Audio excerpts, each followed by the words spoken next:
Welcome back to the Wasteland, my friends.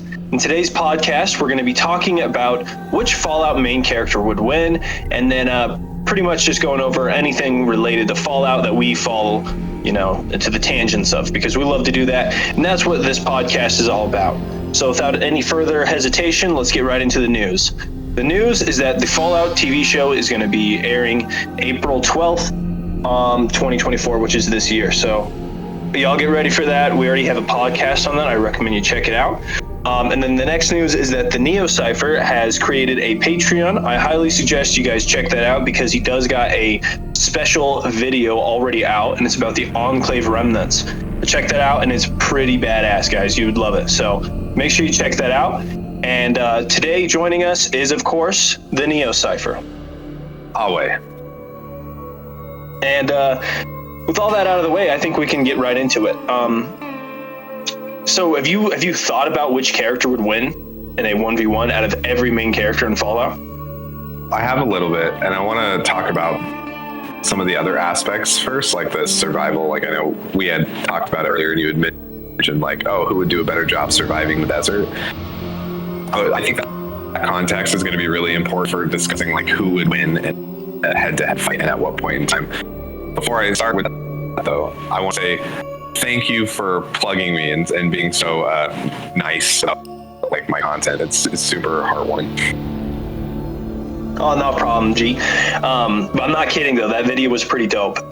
He just released a Enclave video, guys, and it was absolutely badass. It was like one of my favorite Fallout videos because just the elements, like the video that goes with it. He didn't just use Fallout 2 footage. He used Fallout 2 rebuilt in the Fallout 4 engine, which I know must have taken forever. So he did that, which was badass. And so that way you can just really visualize the oil rig and all that going on, and then just watch the dirty Enclave bastards do their thing. So if you need to catch up on some Enclave lore, you got to check that out.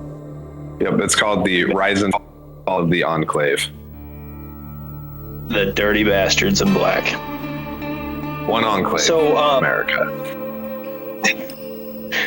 God bless America, and God bless the Enclave. This is John Henry Eden. My dear America. When I found out he was a robot, I was so shocked.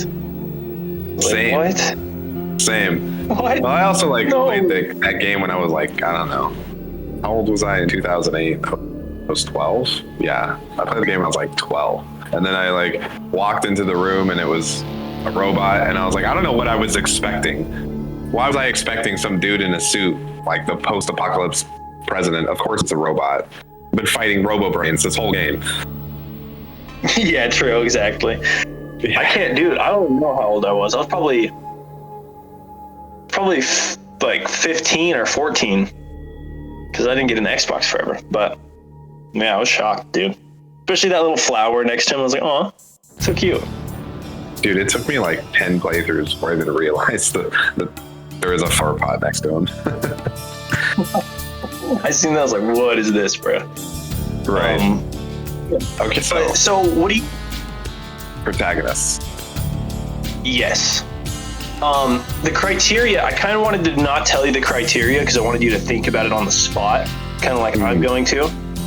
And that's the criteria, really quick, is going to be, we'll talk about it early game who would win, and then late game who would win. But I want to remove some things real quick.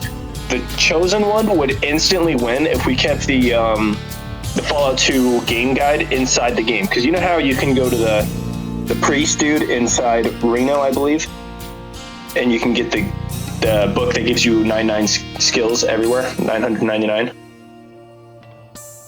I wasn't aware of this. This is news to me. So I found this out on my first playthrough, but if you beat the Enclave, and then you go to New Reno, and you know that drunken priest, and he's near the gun shop and the Rocket Man.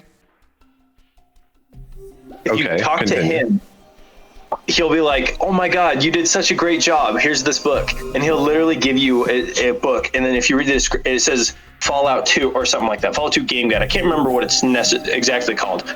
But the picture of the book is literally the picture of Fallout 2. It just says Fallout 2 with the helmet on it.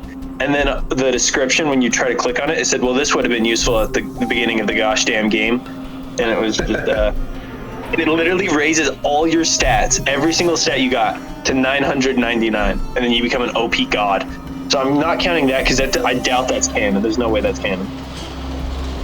So, can't count that. And then, like, I would consider it canon. I mean, it's in the game. True, but it's a bit of a fourth wall breaker, wouldn't you say? Yeah, but Fallout has tons of fourth wall breaks. Like, look at the Cafe of Broken Dreams. That is canon to the series, at least as far as I'm concerned. And it literally, like, if you ever go there, the characters are like, I am the default black character for Fallout 1. You know, like, come on, dude. It's a Wild Wasteland thing.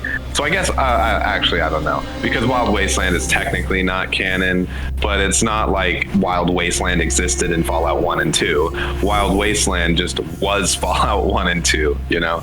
Like random encounters and Easter eggs and stuff.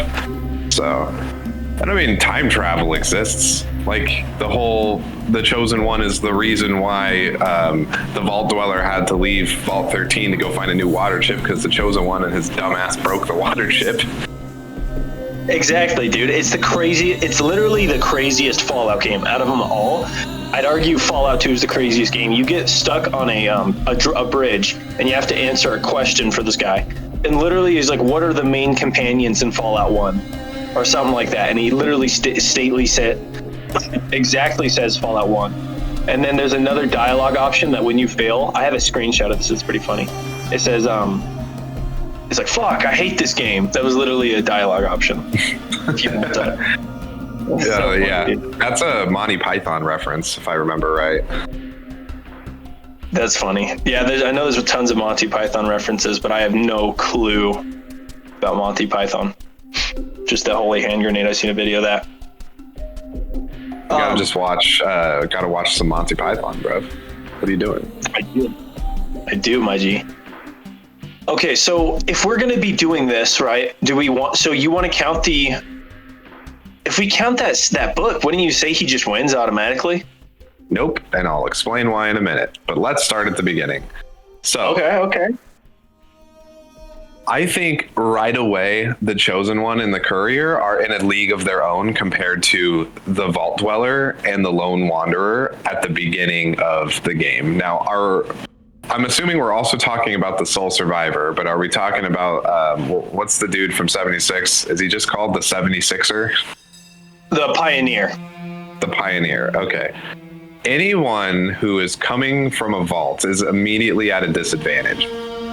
And yes, so the Vault Dweller, and I actually, like, part of the reason why I think the Vault Dweller is probably the best protagonist, like, this is a little esoteric and we're getting into like a different thing.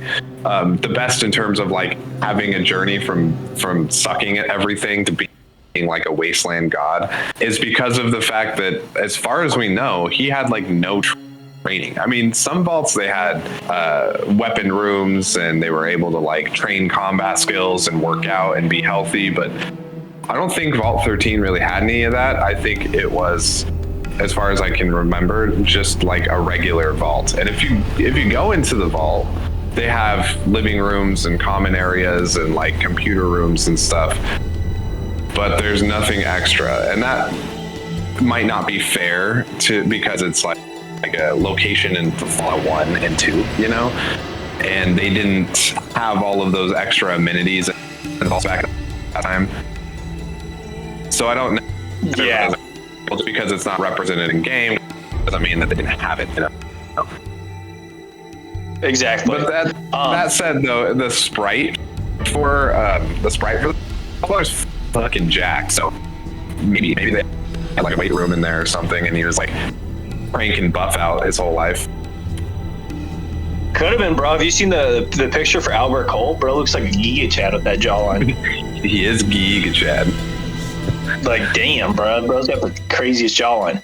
I do want to say though, starting off, I agree with you. The Chosen One and the Courier traveled all like crazy places. The Chosen One alone is a tribal who's already had experienced combat. Yeah, and a tribe founded in the wasteland by the legendary Vault Dweller, who was basically a wasteland god at the end of the game. No, like literally, yeah. And then the sole survivor has, I don't know if you know this, but you can find documentation of this, and it's like some post or prost. I don't know how you say it. He's got military training. Yes, but not only that, he was considered like a war hero. So yeah, there's that. And then there's also that Fallout 76, they were actually trained inside the vault for wasteland living. Like that was their purpose, is to become, I don't know, recolonize America, I guess, because they were literally trained for that. And you can even leave the vault at level 20 with guns and stuff. That said, due to the amount of like 76ers that are just capped all over the map, I don't think they did a very good job, personally speaking. Yeah, exactly. But then there's the crazy ones like us, like level 700, or me, level 700, just being an absolute nerd, not getting off the game. Not getting off, period. Dude, I've seen someone level 10,000. Then I was like, oh my god, touch grass. There's no grass to touch, bro. Probably lives in New Mexico. Jeez, bro. He lives in Antarctica. It's fucking just the Predator from AVP. You zoom out from his character, and it like leaves his TV screen, and he's just the Predator like clicking away, you know. Oh god, I don't even want to think about a smell anymore. So speaking of a Predator, that video thumbnail that I found, I got that on DeviantArt, and I wish I could plug the creator here, but I forgot their name, and because I don't have internet, I can't look at it now. It's so cool because it looks like a Predator mask, you know, and like she's got dreads like pulled through where the tubes are in the helmet. Yeah, on your Patreon video. I know what you're talking about. The Chosen one with the Enclave helmet. Yeah. Helmet. Well, it's not the Chosen. Yeah, it's not the Chosen one. It's like a new character. Oh, okay. Yeah. So I don't exactly know like if it was just a DeviantArt thing. I know that image has been used for a mod called Fallout Yesterday.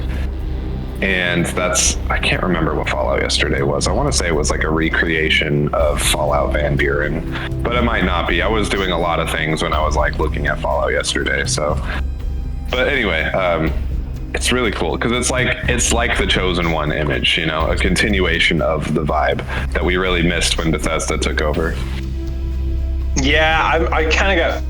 That's why I really loved Fallout 2, is because it's like Fallout 1, you know, it's all really dark and awesome, and then Fallout 2, it like takes on a really sick tribal thing, and you could see like the cultures emerge out of the wasteland, and then you lose that all with Fallout 4 and 76 and Fallout 3. Yeah. I've been watching a lot of Tim Kane's videos. Have you like checked out his channel at all? No.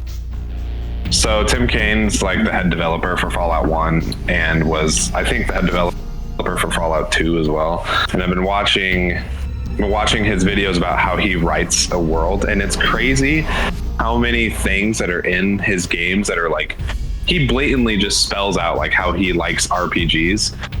And you notice that those things are particularly lacking from all of the Bethesda games. And remember, we've talked in the past, even on this podcast, check out our other episodes, listeners, of how we like enjoy games being written. And something that Bethesda does really well is side quests. Something they don't do really well is literally everything else. Yeah, like, I just love the whole element of a royale. Like, it's like this ancient deity that is the most powerful thing ever when you get the vault suit and stuff, and it's like, oh my god, that's literally me. That was me in Fallout 1. And it's like the coolest thing ever. And then Fallout in lore, 3, that is like your actual grandpa. Yeah, dude, it's just crazy. It feels so sick. You get all hyped. And then... And it's crazy too, because like, if you go certain places and you're wearing the vault suit, you unlock things. Like you can just walk into Vault City if you've got a vault suit on. You don't have to do the whole quest to get like the pass to get into Vault City. They just like show up and they're like, oh, you're a vault dweller? Come on in. Are you serious? For real. Dead serious. Bro, you could have told me that like 2 weeks ago, bro. I literally did that whole ass quest with Gecko and oh god. No way, dude. Well, I would have been cheating you if I let you not do the quest because, you know, quest experience, especially in Fallout 2, is like pivotal to not dying all the time.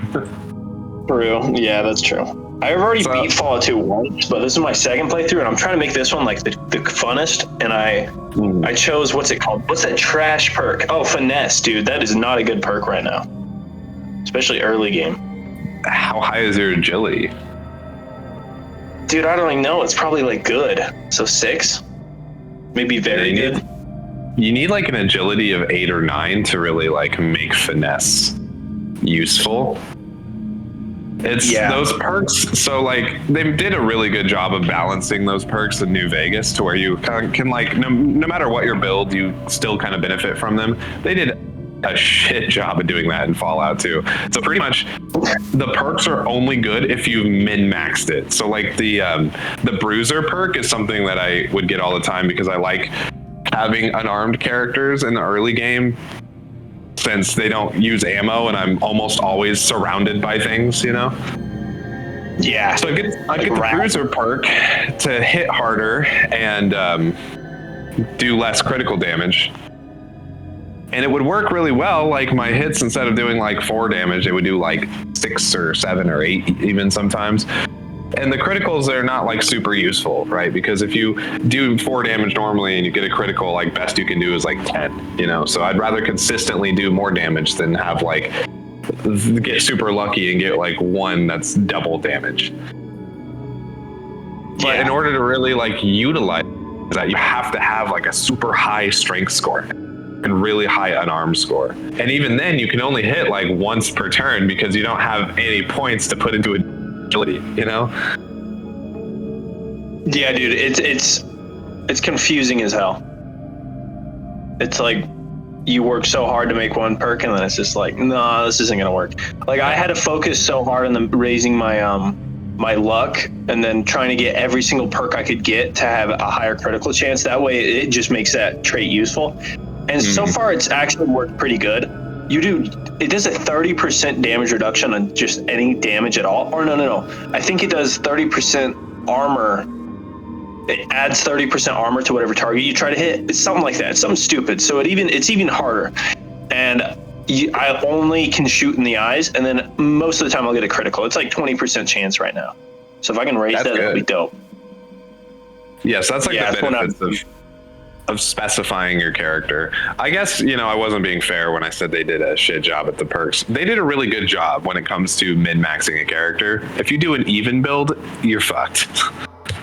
Yeah, you gotta focus really hard.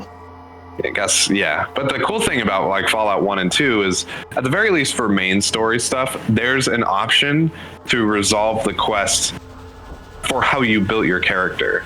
And that's something like Tim Kaine was explaining in his videos that I was watching, as he really, really made it a point in all the games that like your character is the one who's going through this experience. So if you have an encounter that's locked out for anything other than combat, and you have a character who like specialized in speech and stealth, then you are essentially locking that player out of completing the game.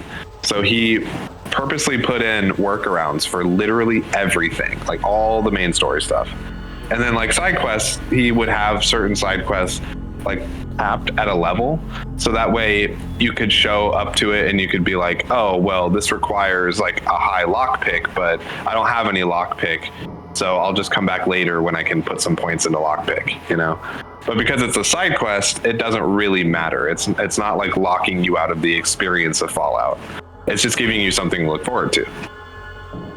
Yeah, it's like the Gobi campaign scout rifle. Or the Lucky. These are amazing guns, but you can't get them yet until you're the right level.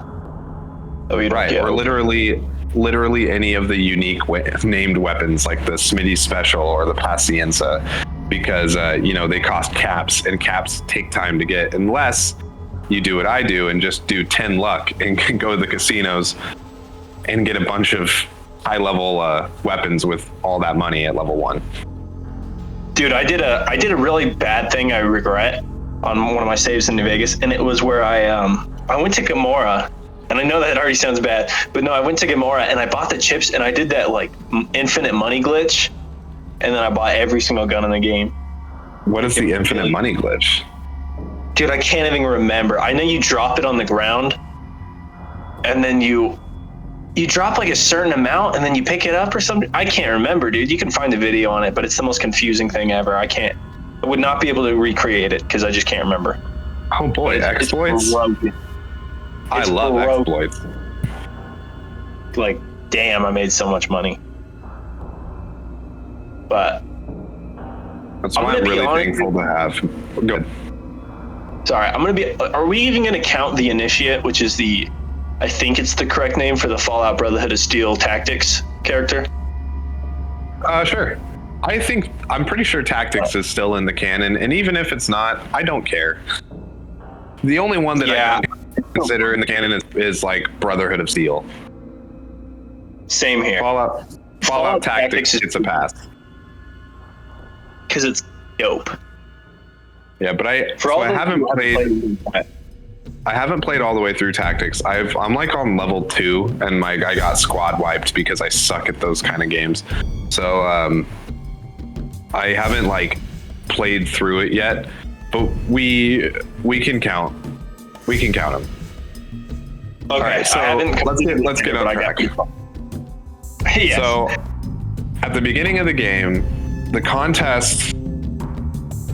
Let's figure out where the tiers are. So I think the Vault Dweller is probably the weakest starting out. Since we don't have any information that says like he got survival training and combat training, I'm gonna just run with the assumption that he was just a regular Joe, no idea what to do. Maybe he worked out a lot, that's why his sprite's like jacked. And then above him, I would probably say the Lone Wanderer, like other than just having his BB gun and the occasional rad roach, like he didn't really do anything. His dad was a doctor, and from the Daddy's Boy perk, we can make the assertion that, the Lone Wanderer is more than likely to follow in his father's footsteps, at the very least while he's growing up in the vault with him. So maybe he knows a little bit more about medicine. But necessary.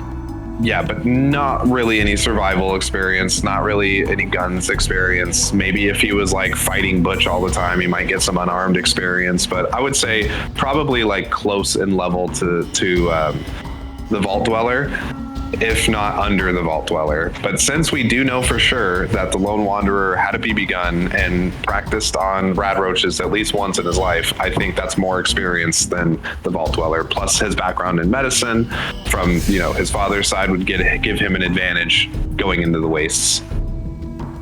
I agree with that. Especially, they're both Vault Dwellers. They both lived in a vault, which is, it's pampered, to be honest with you, compared to everyone else. They're definitely the lowest tier. Unless you're in an experiment vault that's got like some crazy, like make super soldiers or like clone everybody, like put drugs into the air, you're pretty pampered when you're in a vault.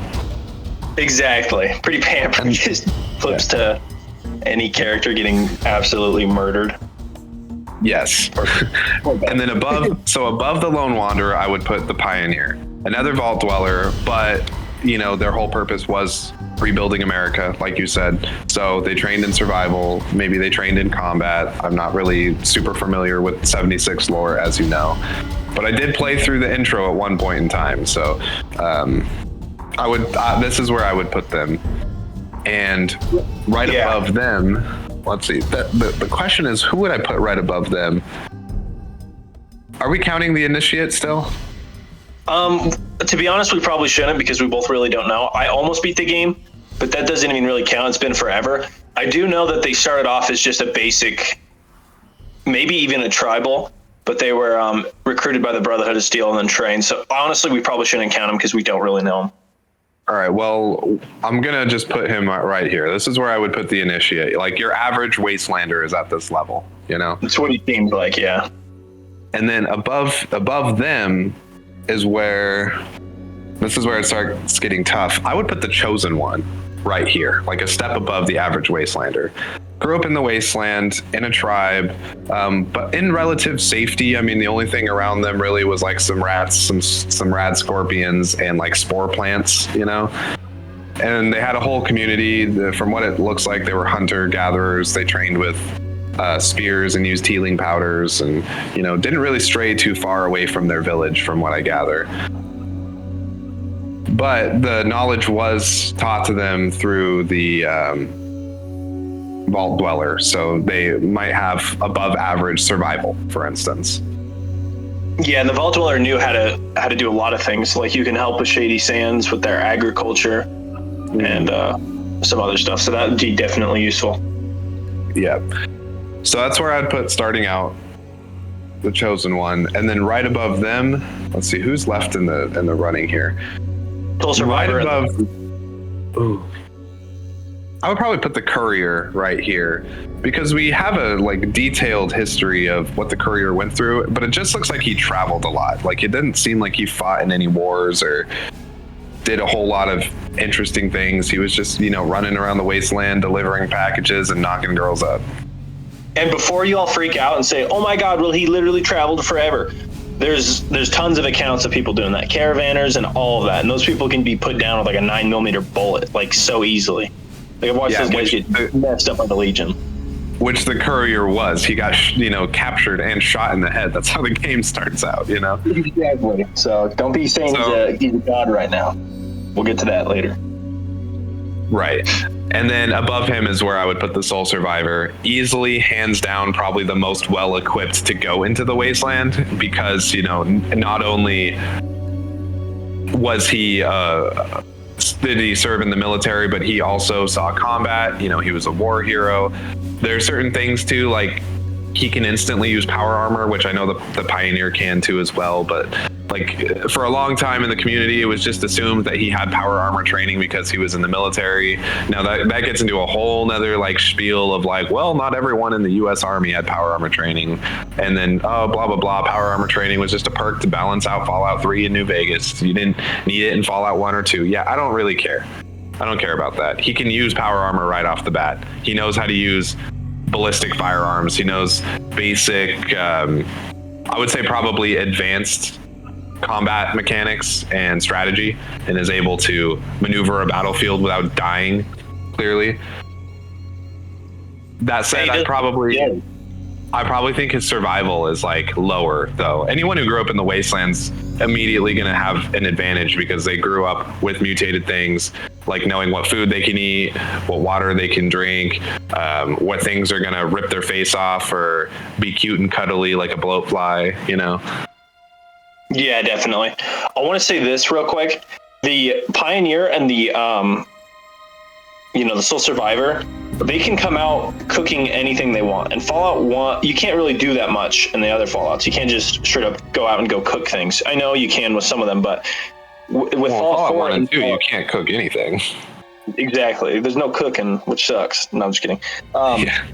But another thing that the Soul Survivor and the Pioneer can do that's pretty unique is they can modify things and engineer stuff. Like none of the other protagonists can build a jetpack on their power armor other than the Pioneer and the Soul Survivor. So there's definitely some type of engineering they learned how to do, and they definitely have experience with building stuff.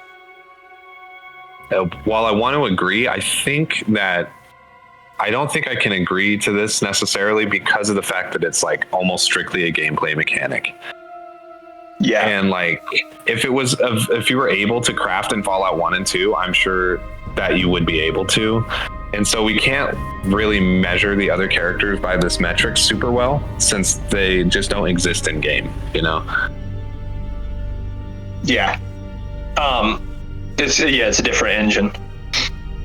So I do think it is super impressive though that you can like actually like craft and engineer and do all sorts of like crazy things in Fallout 4 and 76 That said, if we are putting this metric into play, I think that the Sole Survivor is immediately better than the Pioneer at doing that, because the Pioneer, he's got to like run around and find plans and stuff.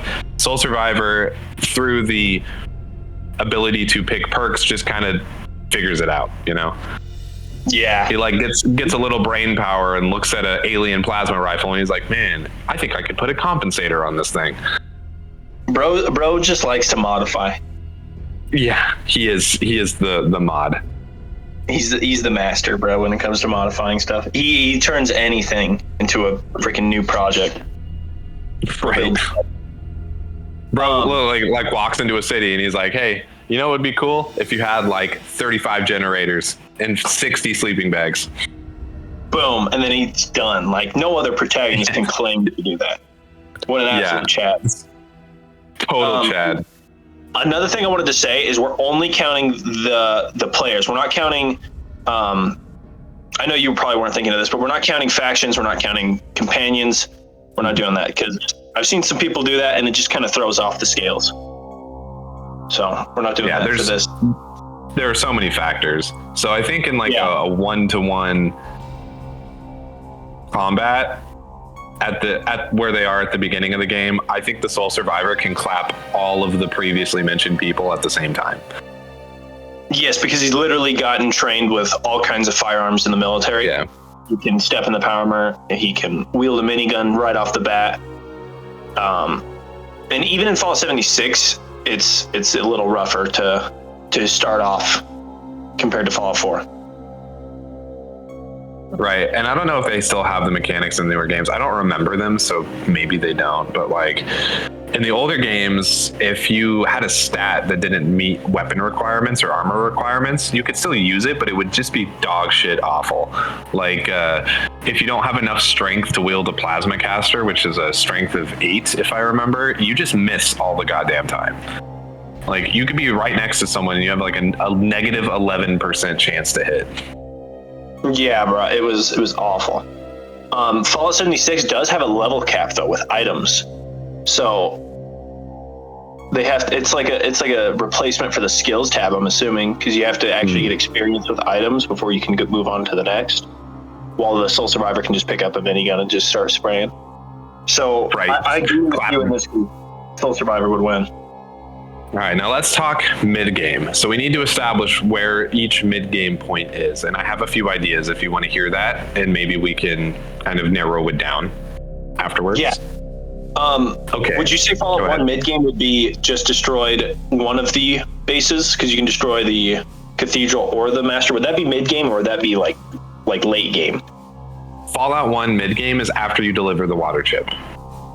True, you're right. Yeah. Because that's literally, there's 3 stages. Okay. So yeah, because like right after you deliver the water chip is when you can like go get power armor and shit. I mean, I'm sure you could get it beforehand, but in the linear progression of how it was meant to be experienced, that's like it's after that is when you can go get power armor. Yes. So I would say, after you deliver the water chip, the Vault Dweller's like been out in the wasteland. He's completed some quests. He's learned how to survive, maybe shoot guns better. However, you built your character. Like he becomes what I would put on the level of like an average wastelander with a slight edge because he hasn't been clapped by a roaming horde of centaurs yet, which are goddamn everywhere in those first 2 games. Yeah, I'm hard agreeing with you here because mid-game, the Vault Dweller is not that crazy. It's when you get end-game that he becomes OP. But right now, it's like, I remember this time right now, it's still horrifying if you see a super mutant or any of that. You're still terrified. Yeah, if you see a squad of anything, you're like, I'm out. Goodbye. Yeah, you're gone, buddy. You gotta run in a diagonal line like the whole way. Like a bozo, zigzag. Yeah, zigzag. Okay, so Fallout 2. So we have Fallout 2. The mid game would be probably after you get the Gek is the mid game. No, It would be before then. No. I would say probably. Oh god, it's got to be before you get to Navarro. But you can do that in the early game. So I don't. I don't know. This one's going to be tough. I'm just now playing it right now, and it's probably mid-game is meeting the NCR. Like when you discover a large portion of the map, because it takes a while to do that. Unless you go straight there. That's the problem with Fallout 1 and 2. It's like, you know, with Fallout 2, you have a little bit more ability to kind of skirt around random encounters and just get where you need to go. Plus, we get the Highwayman. Like, you can get the Highwayman early game. It's hard, but it's possible. And then you just, you know, nothing can catch you because you're too fast. Yeah. What about discovering Vault 13? Would that be a good mid? I know it's right before you get the Yak. But I think when you get the Gek, because like the way, from what I remember, the progression is like you go to the NCR, they send you to like Vault 15. Vault 15 is where you get the information for Vault 13. So then you go to 13, you get the Gek, you bring it home, and that's when your shaman dude is like, birds came from the sky, black devils took our family, and then you're like, okay, and then you rock down to San Francisco and get the quest to go to Navarro, you know. And Navarro is like where you get power armor. So I would say that, yeah, so probably mid-game would be like by the time you get the Gek. Which, here's something interesting. Typically mid-game in Fallout 1, you'll have like, your armor will be like up to metal armor. Like it goes like leather armor, metal armor, combat armor, and then power armor in the first two Fallout games. By Fallout 2, usually you can get combat armor pretty early on in the game. So you can get, like, by the time you get the Gek, you usually have, like, I would say a high tier weapon and combat armor. Yeah. I remember when I got to Vault 13, I didn't yet have power armor, but I already had, I think it was already good at laser weapons, which you can't do laser weapons until you're like mid-game. You have to start off with like ballistic weapons, because if you start off with laser weapons, you ain't gonna find, you know, any of them. There's no energy weapons until later on. Unless you do what I do, and I crank Outdoorsman, and then I just run to San Francisco to get the quest to go to Navarro, and then I save scum my way into Navarro, and I get power armor and a plasma caster, and then I'm like unstoppable.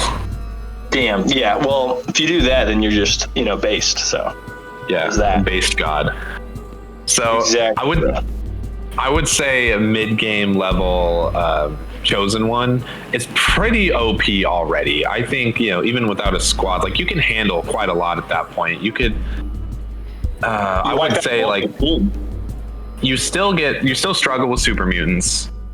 You still struggle with death claws, but you can fight things like centaurs and floaters and packs of scorpions just fine.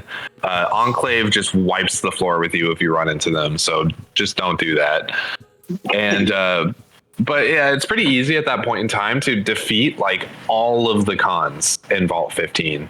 So I would say that your dude's probably like above Raider level, like, you know, probably like, yeah, I would say on the level of like the Sole Survivor from early on in the game in like Fallout 4.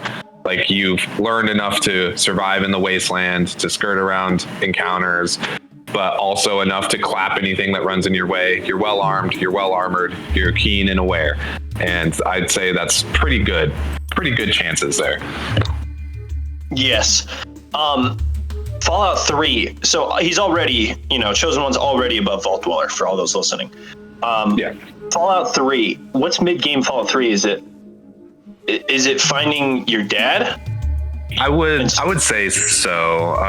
Yeah, like after Tranquility Lane, that kind of feels like the halfway point in the game to me. You know, like you spend the first half of the game wandering around, not following the main quest because it's, for whatever reason, completely nonsensical. You do the Moira Brown stuff because who doesn't? I mean, it's really good experience in caps early on in the game, and you get the armor jumpsuit from her, which is, you know, a canon event. So,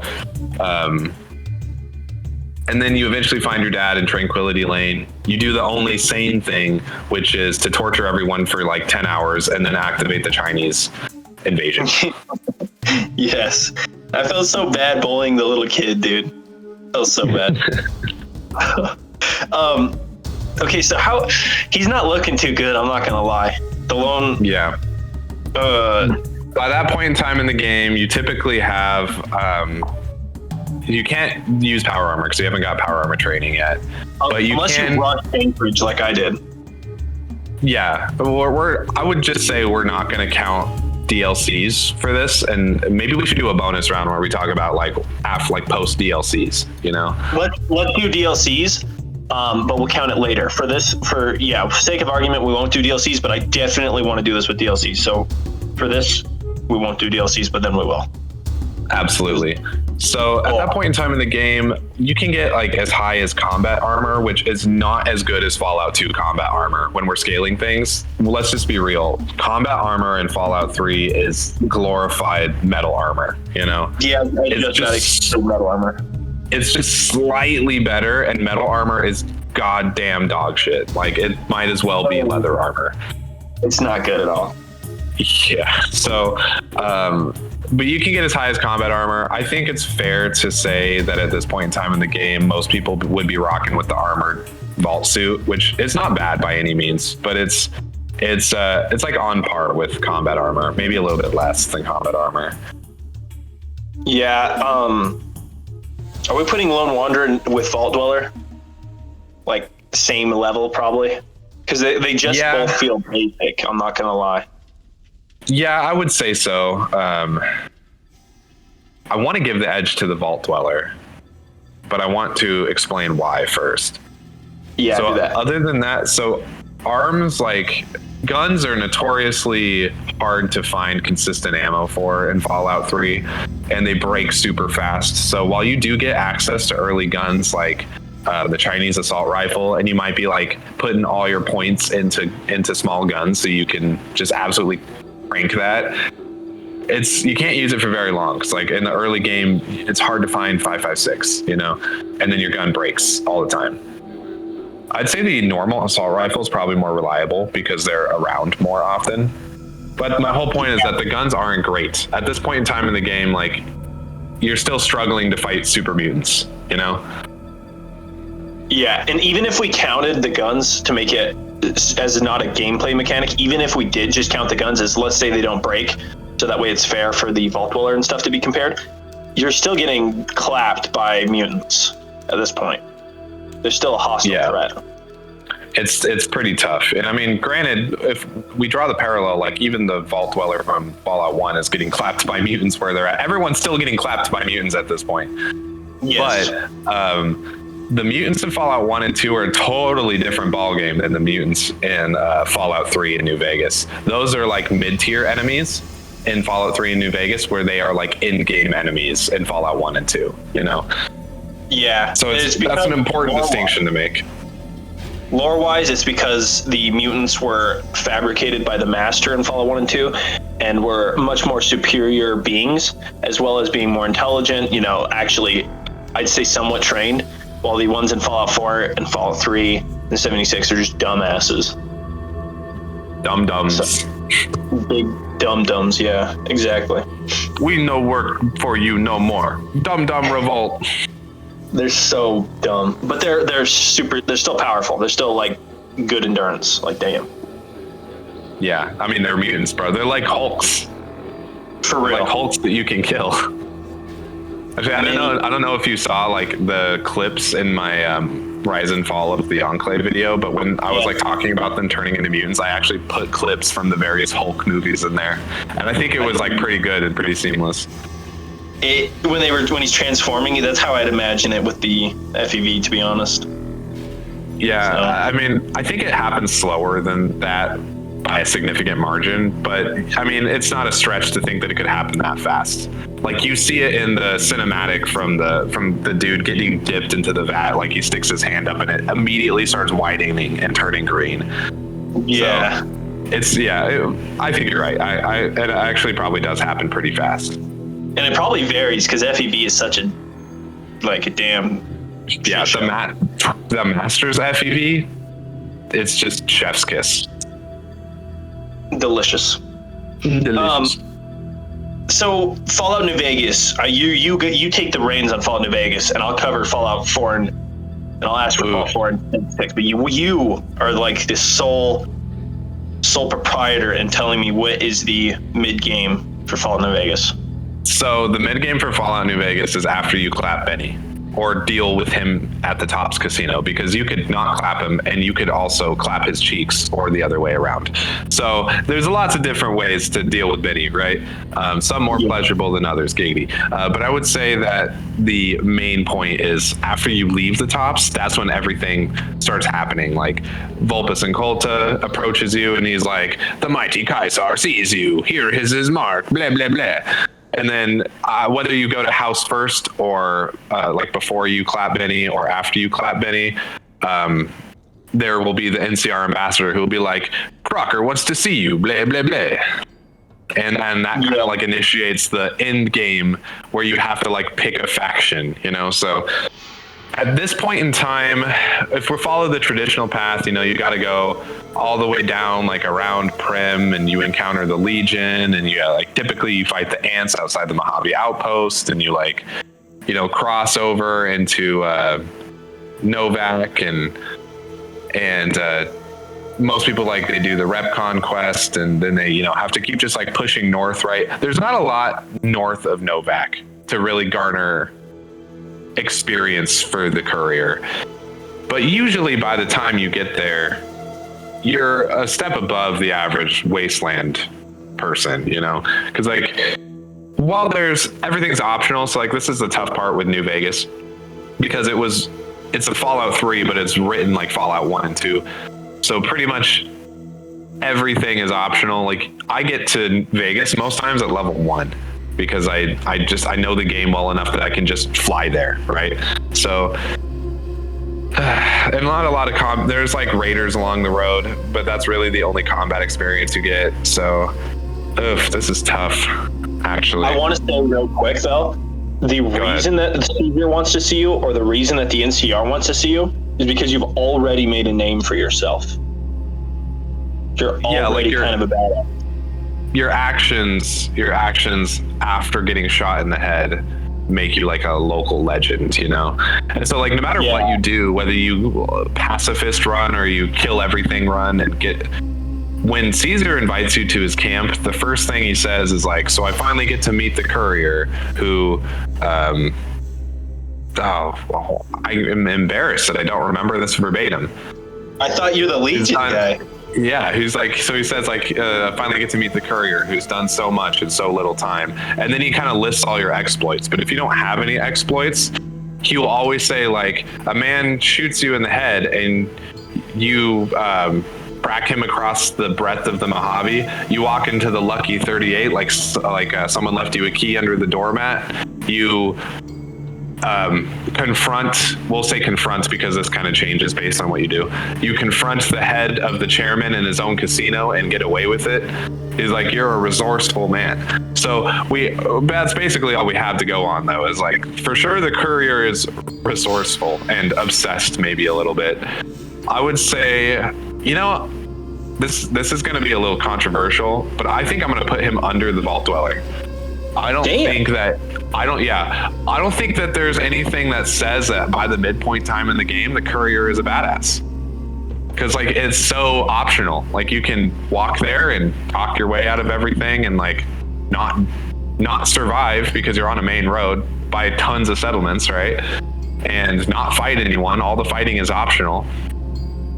Even your armor is optional. By this point in time in the game, like the most common armor is reinforced leather armor and combat armor.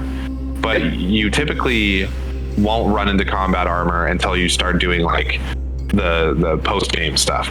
So like your armor's not super great. Your weapon's probably, let's see, what is the highest level weapon? I'd say that gun and the Mysterious Magnum are pretty common at this stage in the game, because you can get that gun for free in Novak, and you can get the Mysterious Magnum just by talking to a dude along the road, you know? Yeah. There's no exploits there to say like the courier is this wasteland god at this point. Like, other than being tenacious, he doesn't have any feats that we can for sure say happen. If I'm thinking about it for me, it always takes me a lot longer than you. I'm about level 15 when I go to see Benny, and even then, I remember when I couldn't even fight Benny because I just got my ass clapped. even at level 15. So not that great. And then I remember when I went to Caesar himself, I had like an AR-15, what is it, the marksman carbine, and then I had reinforced leather armor. So really not a threat. But yeah, you're probably right, because the Vault Dweller's he's already confronted super mutants by going through what is it, Necropolis. He's already been through Necropolis, so that alone would put I agree with you. Yeah, so if you play the courier as a combative, I would probably put him between the Vault Dweller and the Chosen One, or above the Lone Wanderer, above the Vault Dweller, and like just under the Chosen One. That's kind of like where I would put him if you played it combatively and you did all the quests and you like got all the loot and did your best you could before you reached Benny, like you would.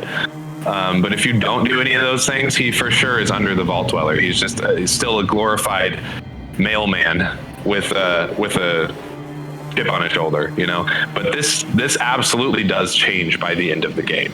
So we'll come back to this. Moving on, Soul Survivor mid-game. What would you say? You're Fallout 4 and 76, so you tell me what the mid-game for each one of those is. Okay, mid-game Fallout 4 is damn, you see, I thought I had it and then I didn't, because I was gonna say reaching Diamond City, but you could do that kind of fast too, but even then it's gonna be kind of a struggle. But May I throw that suggestion? Yeah. After you defeat Kellogg. Yeah, that's it. Yes, because that's when it kicks in the Brotherhood of Steel. That's when I was gonna say Vault 75 when you save Valentine, but you're definitely right. It would definitely be Kellogg. And Kellogg, I want to say this right now, before I forget. Kellogg is literally a cyborg. Everyone's gonna say, well, you can get implants as the courier. Well, the Soul Survivor killed a cyborg, so just let that sink in. Yeah. Not only is he a cyborg, but he is like an elite hitman. Dude's like Agent 47 of the Fallout verse. You know, like he is not a slouch by any means. And I've heard this argument before talking about Kellogg, and I feel very passionately about his character. I think he's one of the only good things in Fallout 4. That's why I have a character profile of him on my YouTube channel. Check it out, by the way. Anyway, so he is like old, you know, God, like is easily in his hundreds. He's augmented with Institute top of the line technology in the entire post-world America so far. Like even that boggles the minds of the Brotherhood of Steel, who was studying Enclave tech for the last 10 years. I mean, Institute is so far ahead and above everybody. And this dude is augmented to the gills with their shit, you know, and he's a super good hitman. He was good when he was younger and mortal. He's, you know, grew up on the West Coast, worked for the She, which we'll get into that because goddamn, and then survived the Fallout 2 wasteland, trekked all the way to the East Coast on his own, probably not wanting to live after what happened to him, and then managed to track down the Institute of all places and convince them to give him a job. You know, and he just like in that point he just clapped like 3 cents without even trying. Yeah, the dude is like a fucking G. And when you fight him, you don't just fight Kellogg, you also fight his synth guards, which are just Gen 1 synths. They're not great, but they're like soldiers, you know, they're other factors in a combat encounter. Yeah, even Kellogg compliments you by getting to him, because you have to go through an ass load of synths. And then you have to go through a bunch of like annoying maze. Like literally you have to be the maze runner to get through that building. Like even me who's played that game 18 times, I still would consider that place a maze. And then when you get there, he's actually kind of scared of you, and he's like, damn. And then you're the coolest quote ever, besides why the fuck my PP not work. The coolest quote is I hope that in 1,000 years, when I finally die, that I can go to hell just to kill you all over again. And it's just like, oh, that's so cold. Such a hard-hitting quote, dude. Soul Survivor's the G. Like, damn. Like, just hardcore, man. I actually don't remember that quote. I might not be picking the right dialogue options. Dude, you're not. You have to get it's the mod where you can actually see your dialogue options instead of clicking some random combination of what am I gonna say this time? Yeah, I'm gonna have to get that because that sounds way better. My dude's always like, "You, God, you killed my wife." No, you just gotta say, in 1,000 years when I finally die. Oh, it's just so savage, bro. And then you murder his ass. So at this point in time in the game too, the sole survivor, he 100% has power armor because he gets that T45 like early on in the game. And you can also say that that's optional. You don't have to help the Minutemen, but there's fucking power armor all over the goddamn place in the Commonwealth. You can't leave Sanctuary Hills without going to a power armor. Bruh, like you just trip and fall into power armor. You know, it's like, it's everywhere. And then you get high level weapons too. Like you get a minigun early on in the game, but there's also laser weapons. There's like high level ballistic firearms. You can even customize these like pretty early on to get like really good weapons. Like I know right out the gate, I have a fully customized 10mm pistol that I just clap everything with, you know? Yes. And like, dude, you can get so OP. Yeah, and with power armor too, like at that level that you typically run into Kellogg, T51 is pretty readily available. And you might be like lucky to find some T60 suits somewhere. Extremely lucky if you find XO1. I'm just going to say that you're not finding the XO1 yet. But we'll bring it back and say you have T51B power armor, which is standard across the game. So we can kind of draw parallels there. So you got power armor, you got advanced and typically upgraded weaponry. Your character was a soldier, already has advanced tactics, claps literally everything he runs into. Like you can take on entire hordes of super mutants without power armor at this level in the game and be just fine. And other armor that you can find in the game, like you can, at this point, you can find combat armor and upgrade it to make like even better combat armor. But even if you don't, you still can have full sets of combat armor. Yeah, and so already you're a badass. Yeah, and by feats alone, like just defeating Conrad Kellogg puts you above all of the other people previously mentioned. And on top of a synth army, on top of everything that you had to do to get up to this point, and if you throw in power armor, like, dude, the sole survivor is a fucking walking titan at this point. He's literally, okay, so let's just bring it back just slightly, just for a moment. Kellogg literally started with the She. That's San Francisco. They're in Boston. That's the other side of the country. Bro had to go from the other side of the country. Just think about all the other stuff he encountered there. Yeah. Just think about him getting OP and then just getting shit on by the sole survivor. Like, damn.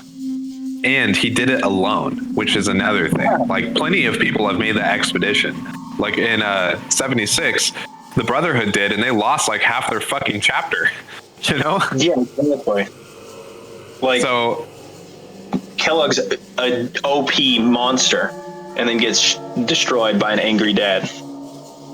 Absolutely cucked in every respect. Yeah, dude. Okay, but Pioneer. Pioneer.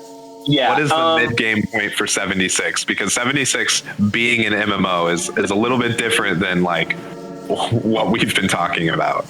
It's so much harder to say this, but I'm gonna say, mid-game is probably choosing what faction you want to be with.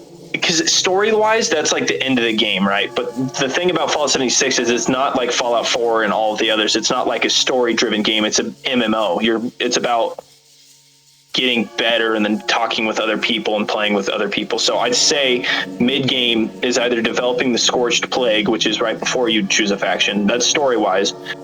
But to be, in all respects of playing the game, I'd say choosing which faction you're going to be with to raid the vault would be mid-game, because that's like, you're probably level 50 by then. You're probably understanding how the game works, and it's everyone that I've played with in Fallout 76, that's their mid-game, so I'd consider that mid-game.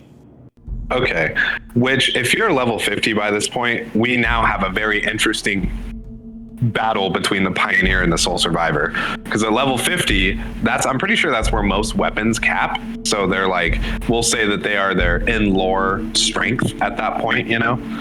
Yes, it's I've noticed since I'm like level 64, I think right now, I've noticed that most things stopped leveling at 50. So I can fight Scorch now and they feel like ghouls. So it's pretty good. Plus you have access to power armor and advanced weaponry. Like there's fucking those plasma shooters, like the Gatling plasma guns, like all over the place. Those things wreck. There's also things in 76 that they exist in Fallout 4, but they don't necessarily exist in other games. But it's like the legendary effects, you know? So you can have guns that do better damage against certain enemies, which kind of allow you to specialize your character a little bit. So, like for instance, you play a bloodied build, so the less health you have, the more damage you do, right? And I do the aristocrats build, so the more money I have, the more damage I do. I don't know if throwing in these legendary effects are fair, but I think it is something that, you know, for you, the listeners, is something to kind of take into account when you do your own power scales, right? But for sure, at that point in time in the game, for the Pioneer, bro's gonna have power armor. You're just not gonna not have power armor at that point, you know? There's combat armor available, any manner of weapons, specialization up to the point. And interesting thing about the Pioneer is your special can surpass 10. So that is another thing to take into account as well. Yeah, my guy's literally rocking with his power armor, even with power armor on, which is not even counting my legendary effects of unyielding, which gives you unyielding, right? From Fallout 4 and Fallout 76, or no? Yeah. Okay, so anyways, we should probably just specify it anyways, my bad. So unyielding adds +3 to your special stats, I believe. I think it's +3. For each armor piece, you can get 5 armor pieces, and that will just be insane. But even with power armor, my guy, and this is late game to be fair, my guy's rocking like 40 intelligence, 30 strength, 20 perception. It's just insane. So, and that's without the legendary. You can become like a literal special goblin. All right, so here's what I have. I think everyone under the Sole Survivor and the Pioneer right now, I would say, is not even in contention. Probably each one of them on their own could take out the rest of the crew combined. And if people want to know like what we consider like at this level, like, oh, if it was the Courier versus the Lone Wanderer, where, well, because of our power scale, like it could go either way, right? Because there are too many factors in a combat simulation to really be like, this dude always wins because he just has better armor. Yeah, that's bad power scaling, but we're gonna say more often than not they would probably win if they competed, you know. And that's like a competition, like a foot race, a survival challenge, a marksmanship challenge, head-to-head combat, unarmed or weaponed or whatever. I think so. Everyone under the Sole Survivor and the Pioneer right now, who would win if they went head-to-head in a combat encounter mid-game? Because I think they're pretty dead even in terms of their gear and equipment and experience, and the mid game for 76 is way further ahead than it is in Fallout 4. And that's just due to the nature of the game. But your guy experiences so much more, goes to way more places, does way more quests. To get to level 50 is not a fucking easy thing to do. Yeah, and we're considering you're stepping out of the vault at level 1. You can step out of the vault at level 20, but we're not counting that. So just out of the battle of the mid heroes right now, you know, everyone below the Pioneer and the Sole Survivor, and guys, just so you guys know, you might be thinking, oh well, Neo's literally fanboying for Fallout 4 right now. He doesn't even really like that game, guys. His favorite game is Fallout New Vegas, and then it would probably be like Fallout 4 in 76 would be really low on Fallout games. Fallout 4 is my least favorite Fallout game officially. It used to be 76 until I started playing it, and then I realized after putting like 100 hours into 76 that it is just infinitely better of a game than Fallout 4 is. Like it functions better. It's got cooler creatures. It's got better lore.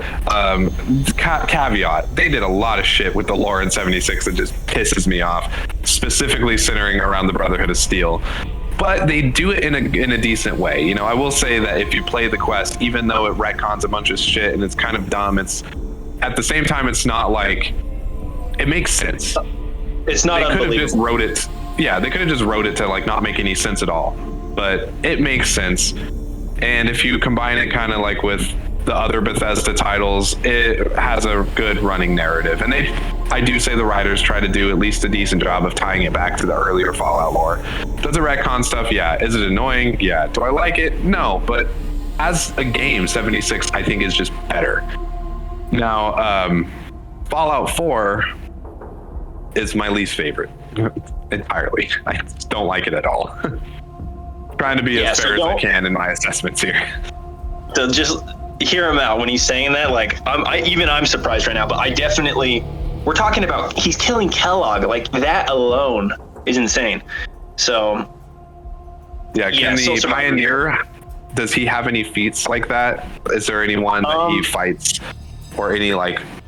Because I know like the Wendigo quest is in that game, and if you solo that, then I don't know, there's some argument that you might be better than the sole survivor because you literally clapped like 1,000 Wendigos and a giant Wendigo all at once.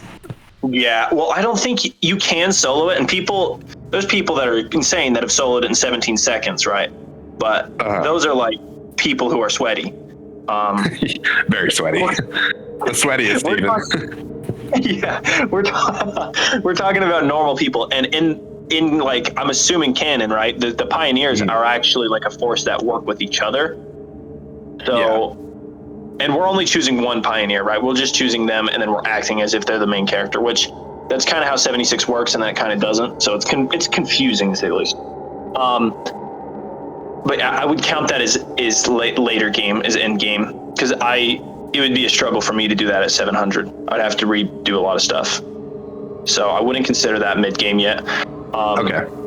That being the Wendigo quest, but definitely killing the Scorch Beast and starting like finding out what happened to the Scorched. I don't know if you've done that, but killing a Scorch Beast would probably be a little more. Those Scorch Beasts. The Scorch Beasts are fucking hard. Yeah, I think that Kellogg could handle it though. Yeah, like, I still am giving the edge to the sole survivor. Yeah, me too. I think with his military training, his better understanding of like the different aspects of combat and his feats so far up into the game, I think that he would for sure take the edge. So we're giving both early game, mid game to the sole survivor. Now let's get juicy and talk about end game. Let's do end game and then post game, because post game is like where the Fallout 2 guy comes in, right? Yeah, you're right. That is post game. So there is. I want to put a caveat on this for games like New Vegas. We're gonna say that post game. Sorry. End game. Yeah. End game and post game, both. The character has done all of the game's side quests, and as such has all of the loot and stuff going into the end game. So that way we can make it as fair as possible, you know? Yeah. Because in games like New Vegas, you can literally beat the whole game by talking to people. So, like, it's not fair, I think, to the courier because he's such a dynamic character to be like, well, yeah, right. Exactly. And another thing I want to say is right now, should we break it off? This is going to be the non-DLC post. We won't worry about late end game. It'll be post game. We'll do post game without DLC, post game with DLC. You want to do that? Let's do that. Yeah. I think it's important to bring the DLCs into contention now, because most of them, like Fallout 3 and Fallout New Vegas, all of those are meant to be done before the end of the game, with the exception of Fallout 3's Broken Steel. So, I guess you could do Fallout 3's post game, but New Vegas is for sure all done in canon by the second Battle of Hoover Dam, which is the end game point for New Vegas. Because you can't even play the post game, so right. Yeah. So, but actually, yeah, let's count the DLCs as end game. So let's start with Fallout 1. The Vault Dweller, end game, T-51B power armor, plasma weaponry. What's that? Yeah, hardened. And then a turbo plasma caster. by himself can easily clap a squad of mutants, easily clap a squad of Deathclaws, can fight the Master and win. And I think most people talk the Master into just KMSing, but like he can actually fight the Master, which is a pretty tough fight. I don't remember how tough, but it's pretty tough. I want to say this really quick. I can't remember what level I am, probably level 20. I was going to talk the Master, and then I just didn't have the charisma, and I didn't want to just nuke him. I'm like, you know what? I'm going to kill this bastard. And if you can play it right, you can almost cheese it like what's his name? Frank Horrigan. Because what I did is every time he'd spawn mutants, because he spawns mutants that will come up behind you, I just walk behind the mutants, and then he shoots the mutants. And then I walked behind one of his own turrets, and he accidentally shot the turret, and the entire time the turret was shooting him, and then all his damage was going into the mutants that were in front of me while I was just sniping him in the eyes. Like, it was literally so funny. So you can kill him, which is insane. I would say that's an exploit, but that's a pretty good like strategy. So, I mean, I would count that as like tactics, you know? Game is game. For real. Game is game. So, I would put the Vault Dweller at the end of Fallout 1 where the mid-game Soul Survivor was. I would say defeating the Master, if you defeat the Master in combat with his mutant guards, is probably on par with defeating Kellogg and his synths. Like, I'd say that the mutants are way better than synths, right? The Master is pretty tough, but he's not like specialized like Kellogg is. He's not an assassin, you know? He's Stephen Hawking with a minigun. Like, he's on a chair. Yeah, yeah, bro. He's in the walls. Yeah, bro's just chilling there. So it's not like Kellogg. Yeah. That fight would be on par with Kellogg's, I'd assume. So, and then we get to Fallout 2. We have Endgame fighting Frank Horrigan, Chosen One. By this point in time, for sure has advanced power armor. Almost everyone ubiquitously gets advanced power armor. Sorry, unanimously. That's the word I meant to say. Plus, what is the best gun in the game? A lot of people use like the pulse gun or something, if I remember right. Dude, that thing slays. That's what I got right now, and I haven't even. I can go to the Enclave right now, but I have the pulse rifle, and you can one-shot Wanamingos if you shoot them in the eyes. Okay, so we'll say the pulse rifle. I'm using the plasma caster. I pretty much only exclusively use it, but I know for sure it's not like the best gun. Yeah, pulse rifle is crazy. But it's pretty up there, dude. Plasma caster, like, you fucking disintegrate most things with the. It's like the main weapon in Fallout 76. Yeah, it plus they just look sexy. Okay. Oh, they look so sexy. That's why you should be using it. Exactly.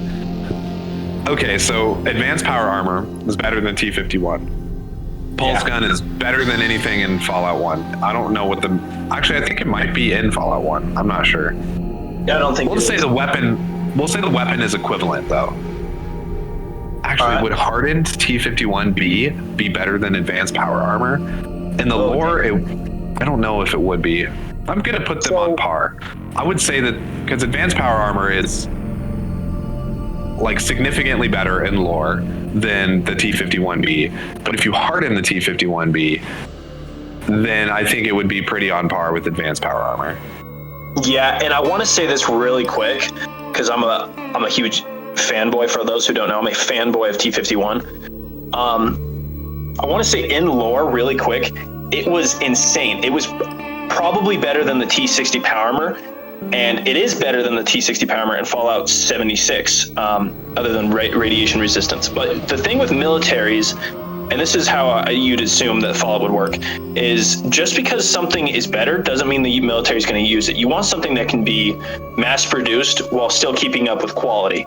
You want something that is going to be cheaper to make, and it might not be the best, but it's definitely going to be amazing in its own regard. So I'm assuming that even the T-51B power armor could arguably be better than the XO1, which it is in 76 as well, just because it's first of all, it's got experience, and then second of all, it was pinnacle peak, right? But I'm assuming it was just hard to make. That's why they didn't do that a lot. And another thing, I'm not comparing XO1 to advanced power armor because it's not the same power armor. And I have some lore videos going over the different power armors in Fallout. But yeah, the XO1 is not advanced power armor. It's a precursor to it. right? That's the prototype, but was still like better than the T60 power armor. Yeah. In Fallout 4, it's dumb. It's T45, T51, like literally it's so dumb. But in 76, they balance it out, and each one's got their own unique thing. And there's also Advanced Power Armor Mark II, so that would probably be better than Hardened Power T51. Yeah, so for sure the XO2 and the XO3 armor, and we'll get more into this as we get into Fallout 3, but those are absolutely better than what you can get in Fallout 2. Hands down, no contest. That's the lore, baby. Yeah, suck it. So I would say let's talk in terms of combat ability. So you can defeat Horrigan in a straight up fight, but you have to have luck of 10. And you have to get lucky with luck of 10. Most of the time, you absolutely cannot defeat him unless you get the turrets to fight him and the squad to fight him and you and your own companions to fight him. But that's more of a testament to Horrigan. Horrigan is literally like a fucking wasteland god. Like I would say, I don't want to power scale Horrigan. He is top tier, like hardest enemy in the entire Fallout verse. Like he's like worth 100 masters probably. If we're talking power scaling, bro could take on an army of Kellogg's. Like he would kill all of our main characters if it was him.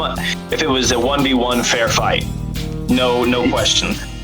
I think, probably, and this is going to be controversial, but I'd say like in a straight up fight, if you just have balanced out characters, so they don't have like way too much luck or way too much agility, let's say very middle of the road in game Fallout protagonists, and you had them all attack Horrigan at once, they would still lose. It would be. I literally have a Warhammer style kind of figure, like the big nerd little plastic miniatures. I have one, and guys, just to let you know, he stands on top of a Deathclaw like it's nothing. He punched a Deathclaw in the face and it exploded. He's kicked a human being to pieces, like just one kick and he explodes. Like bro is OP. Yeah, he's in canon faster than a Deathclaw and can kill one with a single punch. Yeah, it's just insane. Plus he's got weapons of advanced technology and armor as well. Yeah, he's got like prototype weapons that are super fucking good, plus power armor grafted to his skin. I mean, like in Fallout 2, he has 999 hit points. Absolutely bonkers, dude. He would win, but we'll say that the Chosen One, because there's almost no way he would be able to fight him in a 1v1. He did what you said, the turrets, your companions, the squad, and killed him. Yeah, I would say the Chosen One is probably better than the Vault Dweller. I would put the Chosen One above the Vault Dweller. But establishing where the Chosen One's at is going to be important as we go on, because I don't think some of the other protagonists by the end game are going to be as good as the Chosen One, just in terms of skill. I mean, like by the time you attack Horrigan, you've been through the fucking ringer as the Chosen One, Yeah, you've infiltrated an Enclave base. You've destroyed assloads of mutants. You've made your way through a mob, like a mafia. I mean, like. And not to mention, you drive a car, which instantly makes you on 1 million power scale. Yeah, it's cool. Like literally, the Highwayman is the coolest car that's ever been invented, and that's not my opinion. That's actually fact. Wouldn't you say, Neo? Yeah, I mean, first, on the first day, God made the heavens and the earth. On day 2, he made the Highwayman. Yeah, and that it was the coolest car. So that's an argument. Fallout 3, Lone Wanderer. Bro's getting clapped. I'm not gonna lie. I love Fallout 3 and I love the Lone Wanderer, but I'm sorry, guys. He's as old as me, and he's not gonna make it against the Vault Dweller, which is already the weaker of the two. This is where I would have to argue, because we know for sure, if we're counting the DLCs by this point in time in the game, he has the winterized T51B power armor, which in lore is just regular T51B power armor. But he also did Operation Anchorage. Not that, sorry. Yeah. That's how he got the power armor. He did Mothership Zeta. Which means that he's coming into this fight with top tier level alien energy weapons. Okay, that's true. But argue this: the Vault Dweller can find oh, I take that back. The best weapon in Fallout 1 is probably the alien blaster, which you can get, and I got it pretty fast actually. So he's got the pistol, but I mean, then again, the Lone Wanderer's got a heavy weapon of alien technology, a rifle, pistol. Bro's got options. Yeah, options, but we're also talking about like how the majority of players would go into this, because like while in Fallout 1 some people might use the alien blaster, I would say most people don't, right? It's like a specific thing based on how you build your character. Most people who play Fallout 3 use the best stuff that's available to them. So they use the T-51B winterized because it's actually broken, you know? You have like a million health. Actually broken as in it can't be broken. Right, but like for my character, I always use the Tesla armor, like the Enclave Tesla armor. But we can assume, because we have to kind of mix this with lore a little bit, when they do the assault on Project Purity, which is where I would put the in-game acts, it's the final mission, you know? You run into the chamber, you get irradiated, and Fox is like, "No, my friend, this is your destiny." Yeah, what a bastard, bro. Right. By that point in time in the game, they give you like T45D power armor. So you could argue that like the Lone Wanderer has T45D, but if he's done the DLC, which is where it gets kind of tricky, then for sure he's not going to use that, or probably Enclave armor. He's probably using the T51B. He's probably using the alien weaponry. He also got experience from going to the pit and to Trog City and like resolving the conflicts there.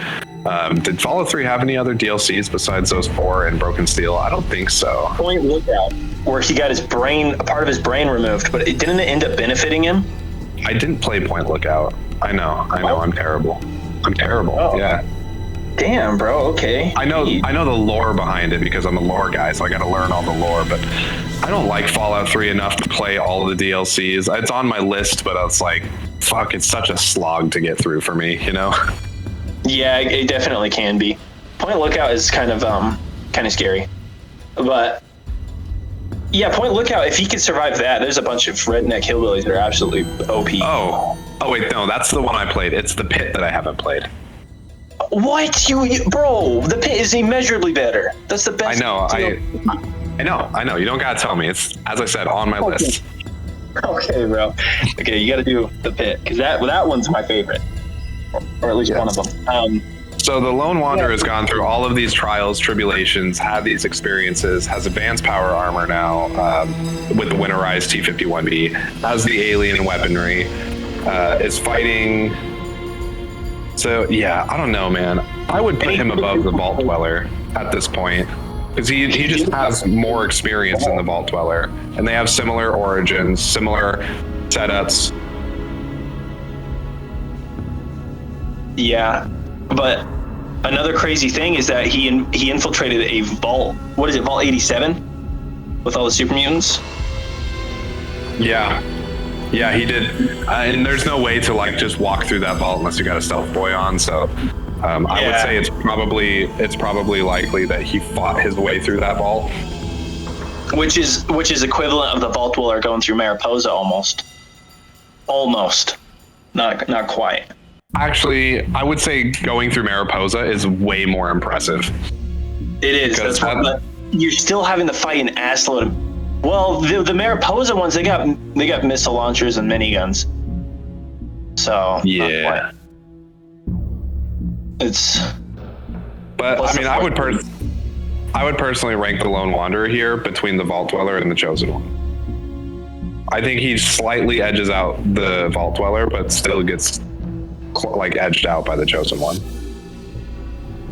That's a little sus. No, I'm just kidding. I definitely would probably. Well, now that you bring in the DLCs and stuff, I'd say he has to just barely over the Vault Dweller. The Vault Dweller has gone through Mariposa, but Mariposa kind of pales in comparison to the Pit, Point Lookout, Mothership Zeta. You know, So I definitely, I'd say the Chosen One is above the Lone Wanderer, but the Lone Wanderer is above the Vault Dweller. But just by barely, Yes. yeah. So we're in agreement then, so we can move on to New Vegas. We're in agreement, and I'm writing this down in a little book so we can go over it again at the very end. So New Vegas, this is where the Courier really shines. So whereas things were kind of like ambiguous up to this point of like how good he was, for sure we know by this point in time that the Courier is a force to be reckoned with. Not only is he able to resolve conflicts with the in-game, well, we're just going to say we don't really know what faction he went with, but we'll say that he has to resolve things diplomatically and he has to resolve things in a combative sense. Plus, he's gone through the DLCs, like he's gone to Zion Canyon, resolved conflicts with the White Legs, and I mean, whether he just talked the tribes into just leaving or whatever, or fought them is kind of irrelevant, because he still ends up going to the big MT and like getting his fucking brain removed and his spine removed, and you know, even if he gets those back, he gets permanent buffs from having them, you know. So whether he stays a cyborg or not is kind of irrelevant. He still has to fight everything there, gets the experience, gets the advanced technology that, by the way, doesn't exist anywhere in the world. I would probably put it on par with like Institute Tech if I had to like kind of scale it. I'd like just under Institute Tech.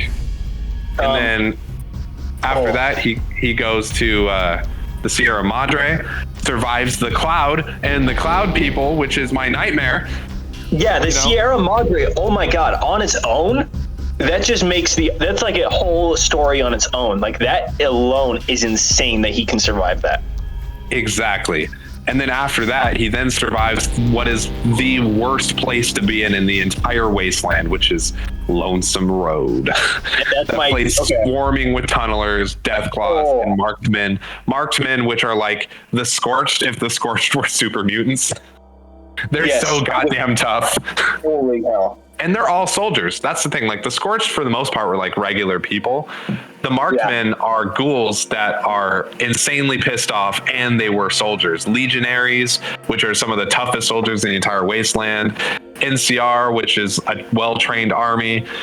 You know, Rangers and fucking Centurions and shit. Like, and the Courier just like claps his way through all those people. Just absolutely dunks on the tunnelers, fights Deathclaws like they're nothing. And at this point in time, I'm going to say, like, you can choose to fight that like Alpha Deathclaw and get the Fist of the North Raw or whatever, but I'm going to say that he probably doesn't do that because it's like a secret thing, you know?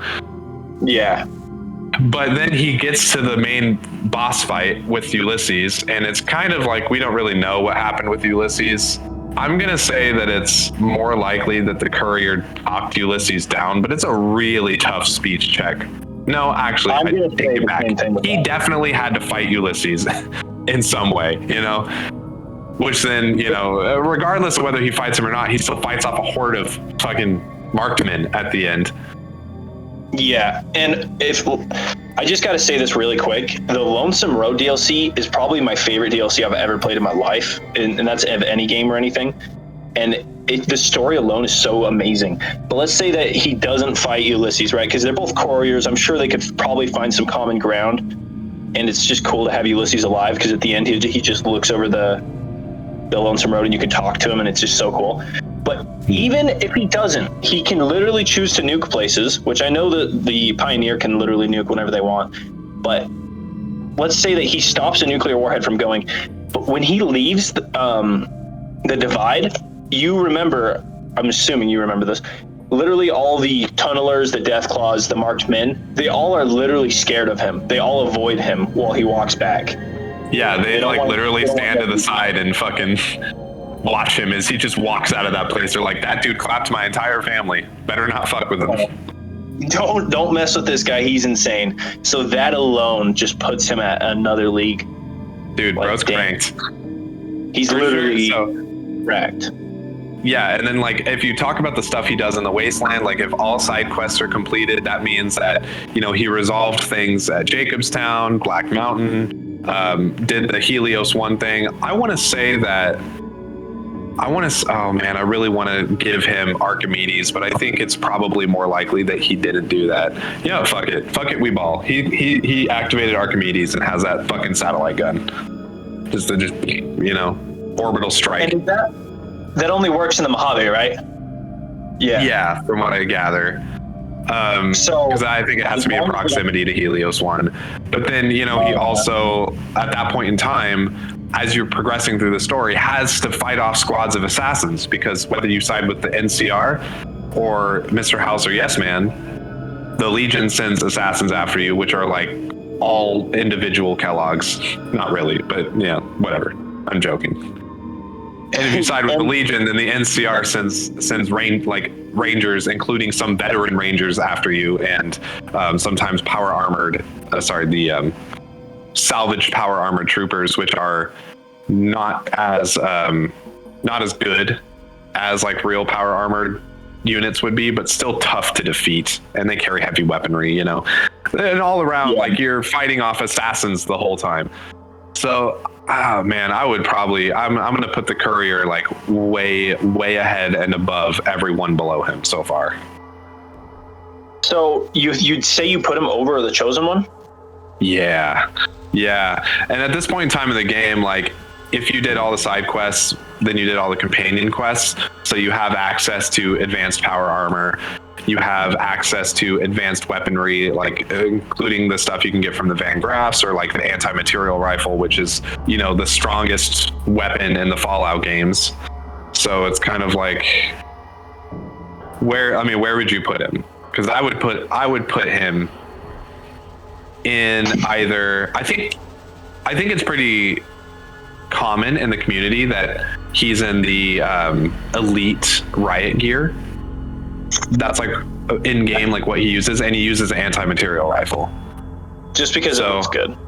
Yeah, so the elite riot gear is not as good as advanced power armor in terms of like its durability and what it can stop, but it is pretty versatile. And as I said, the anti-material rifle is a pretty damn good gun. Yeah, plus, in my head, his feats alone, I don't think that the Chosen One would be able to do those same things, Yeah, in my head, how I'm doing this is I'm not even comparing their gear that they can get. Like, I know I kind of did that with the Lone Wanderer, but that was because I couldn't tell which one was better, because it's just like it was so on par. Even though the Lone Wanderer did complete a bunch of stuff. So if I'm just doing this by not gear, but what their feats are, I was really not wanting to say the courier at all, because I know everyone says that and it's just so basic. And I was wanting to kind of go with the Chosen One, because the Chosen One has made a ship, fixed a car, not fixed it, but he helped fix it, definitely. I mean, he started a ship. He definitely didn't make it. Yeah, definitely did the ship. You have to clear that. You have to find 3 components, all that. Yeah, which that ship, for people who don't know, like you have to fight in the lower decks, and it's got centaurs and floaters and Wanamingos, and it's not a fun time. It's really hard. And then he goes to the Enclave at their prime, their oil rig, their absolute, Oh wait, that's post game though, huh? No, that's in game. Yeah. Yeah. Okay. Post game is after he blows it up. So, anyways, he went there, infiltrated it, kills the president of the United States, kind of, and then kills some Enclave members, and then goes and fights Frank Horgan. That's insane. Without DLC, I would say he's more powerful than the courier, but since the DLC is pretty much canon, I'd have to give the edge to the courier, simply because of Lonesome Road. And if you want to just overkill it, then Sierra Madre, and then all the others. Plus, like the courier, so if you decide to do the fight as the Chosen One and like go to the oil rig and just fight your way through things, like it's pretty fucking impressive. You're fighting trained military Enclave troops in advanced power armor with advanced plasma weapons and laser weapons and squad unit tactics, and you are either single-handedly or with a team of buddies clapping those guys. That's not an easy feat, right? It's definitely like leagues above fighting mutants, which even mutants are highly versatile. Like, don't get me wrong, Mutants clapped the Enclave at Mariposa military base after without any military training, just storing weapons away. Fucking miners who turned into mutants overwhelmed them with numbers. Like it can happen. You need the right weapons, you need the right numbers, you need to be able to aim and shoot things. So it's not impossible, but the simple fact of the courier can single-handedly and has to at some point in time take on an entire army and win. Like, no matter who you side with and no matter who backs you up, you still, for the most part, are leading that combat. You walk through and just crank on everybody who steps in your path. And in lore, like, he was so savage in the Divide that a place known for its terrors, as Waste said earlier, they just stood aside and let him walk. Like he earned his place among them because he was so goddamn savage.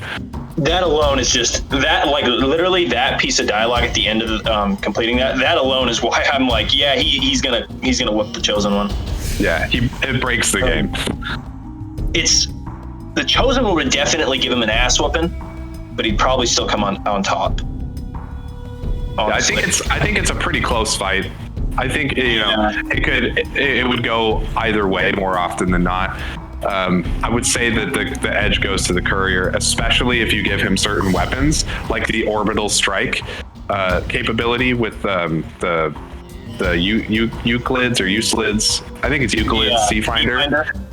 Yeah, because I mean, what's the Chosen One gonna do? Like, get out of the way of the orbital strike? It's possible, but it's hard. Most people don't even know it's coming until it just drops on them.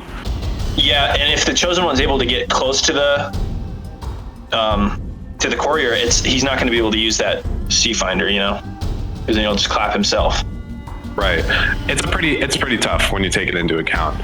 But we have two more. So, Endgame, Fallout 4, Attack on the Institute, Sole Survivor. And I'm going to say something controversial. Minutemen come in there clapping cheeks. They've already destroyed the Brotherhood of Steel by using their artillery and their fat mans and just wipe the floor with the Brotherhood of Steel. They destroyed the Brotherhood of Steel. Just think about that. Because the Minutemen, I know it's unfair to count them, but they're the most powerful faction in the game.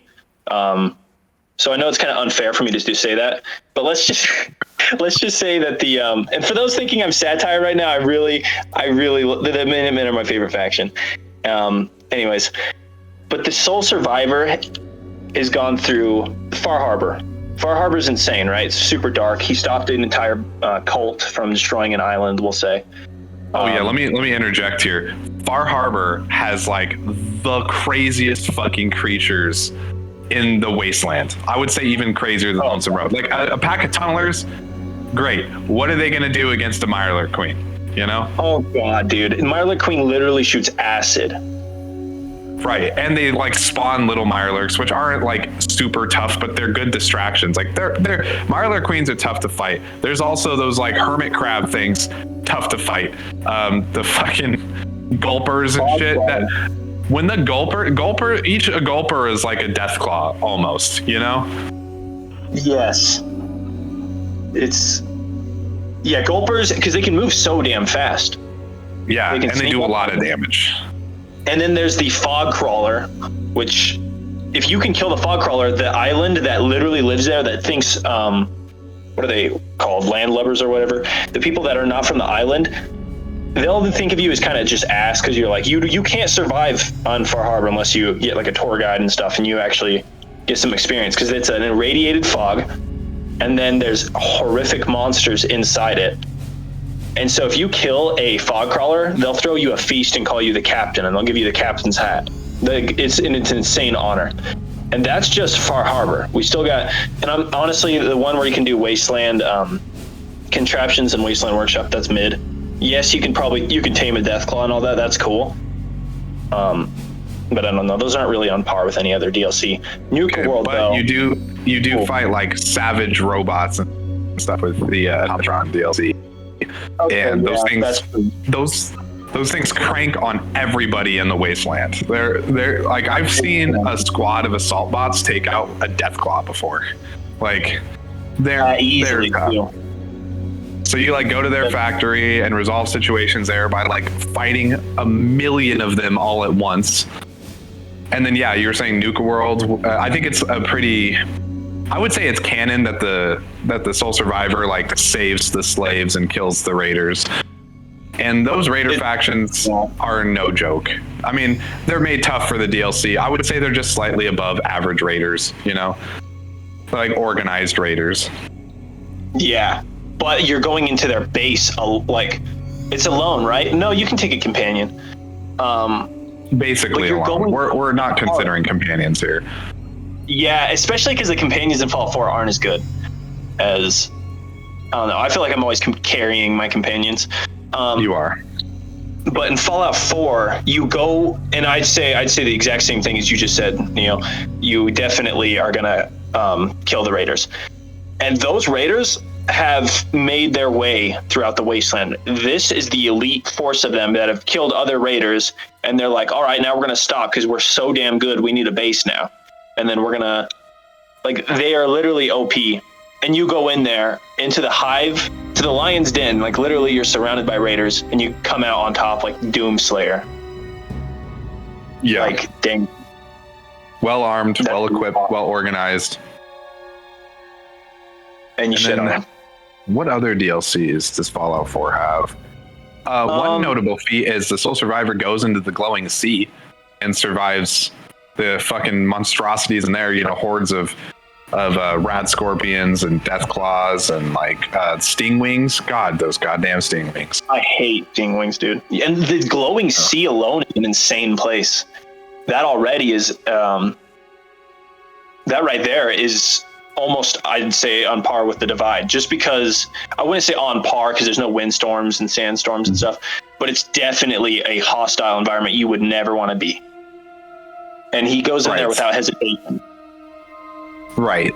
And so let's talk about like in-game weapons and armor. It's not very impressive compared to where he was at the middle of the game. Like, still has power armor, probably has T60. I think it's like most people use T60 or XO1, which are like pretty close, you know, XO1 being the better of the two, but not really by much. I think the difference is negligible.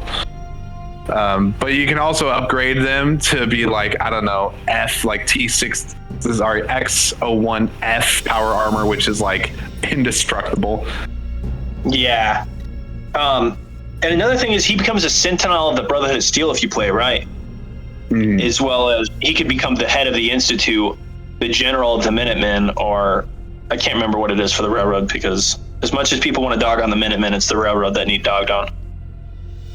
Dude, I want to dog on the Railroad all day. They're the worst. They're bozos. But just, oh, damn, I don't know if okay, I think you're going to choose the Courier over the Sole Survivor here. But I don't know, because stats-wise, you're right. It's not going to be much of a difference than it was for his mid-game. So here's the thing. I think they're tied at this point. Yeah. I think post DLC Courier at the final battle of Hoover Dam is as capable and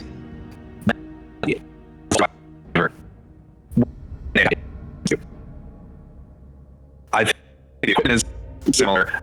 I think so the Courier would have to learn good tactics to survive. It's organized anything. You know, so yeah, the edge that Soul Survivor had with this previous service military is now null void, because every protagonist at this point has learned what they need to know to be combating. So I would put them at the same level. I would say it's honestly a coin toss as to who would win. They might just take each other out. Like they might do the whole thing where Marcus and Jacob just fought for like 2 days straight and then just started laughing because neither could get an edge on the other, right? True. I feel like that would be... The Courier still does have orbital capabilities, which would absolutely clap the Sole Survivor, no contest. If you want to say that, though, because let's say because Archimedes, right? Mm-hmm. It's used to power a solar plant. And power armor which is what we're going to be saying they're in. Do you remember in Fallout 4 when you go to ArcJet and Paladin Dance you accidentally click the button? If you do that, you don't have to, and you crisp Paladin Dance, and his power armor is able to survive the force of a single like rocket. I think it's like a jet engine or something.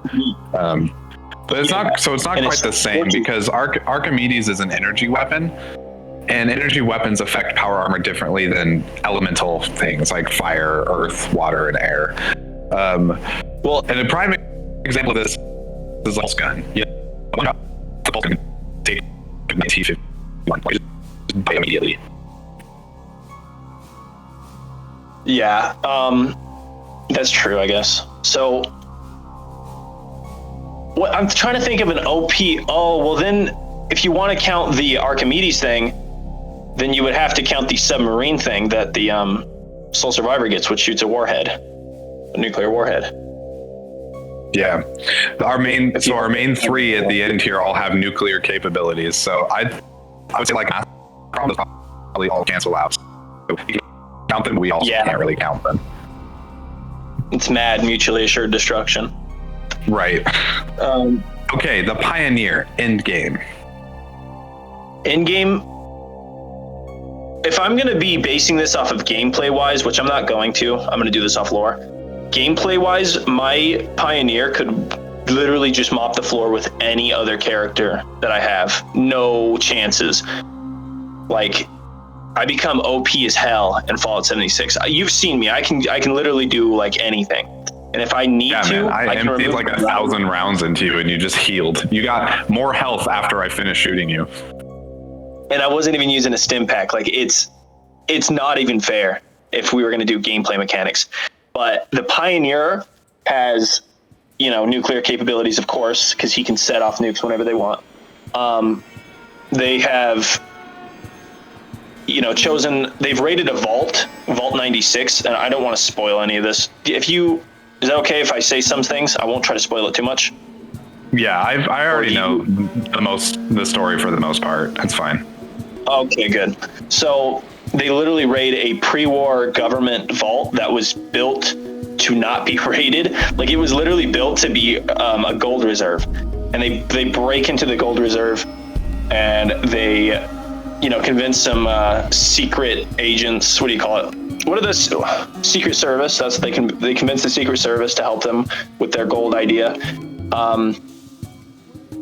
But I can't think of anything that's too crazily impressive that they do other than, fight the Scorch Beast Queen, Earl Williams, which is that giant 3-headed Wendigo, which is impressive. Dude, other than that, I'm trying to think of impressive things that I can compare to the Divide or the Glowing Sea or something like that.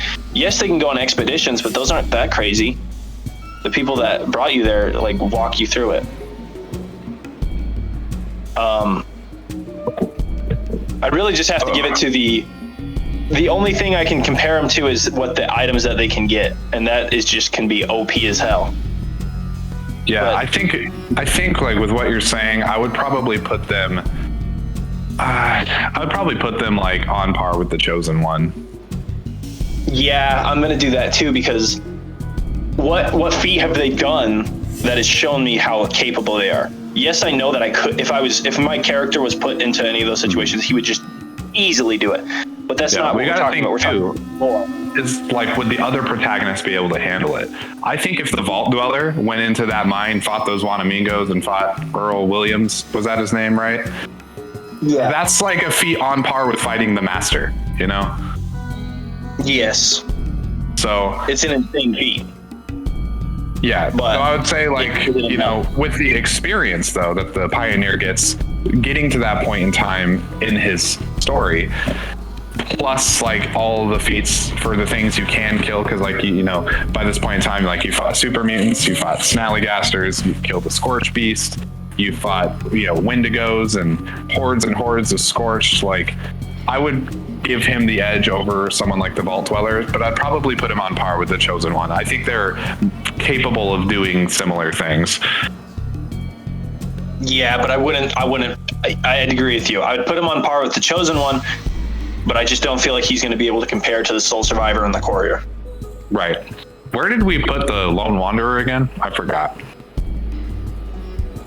I think it was after the Vault Dweller, just because he had a slight edge of Mothership Zeta. I wrote it down. It's Vault Dweller, then the Lone Wanderer, then it's the Courier, and then it's the Chosen One, the Soul Survivor.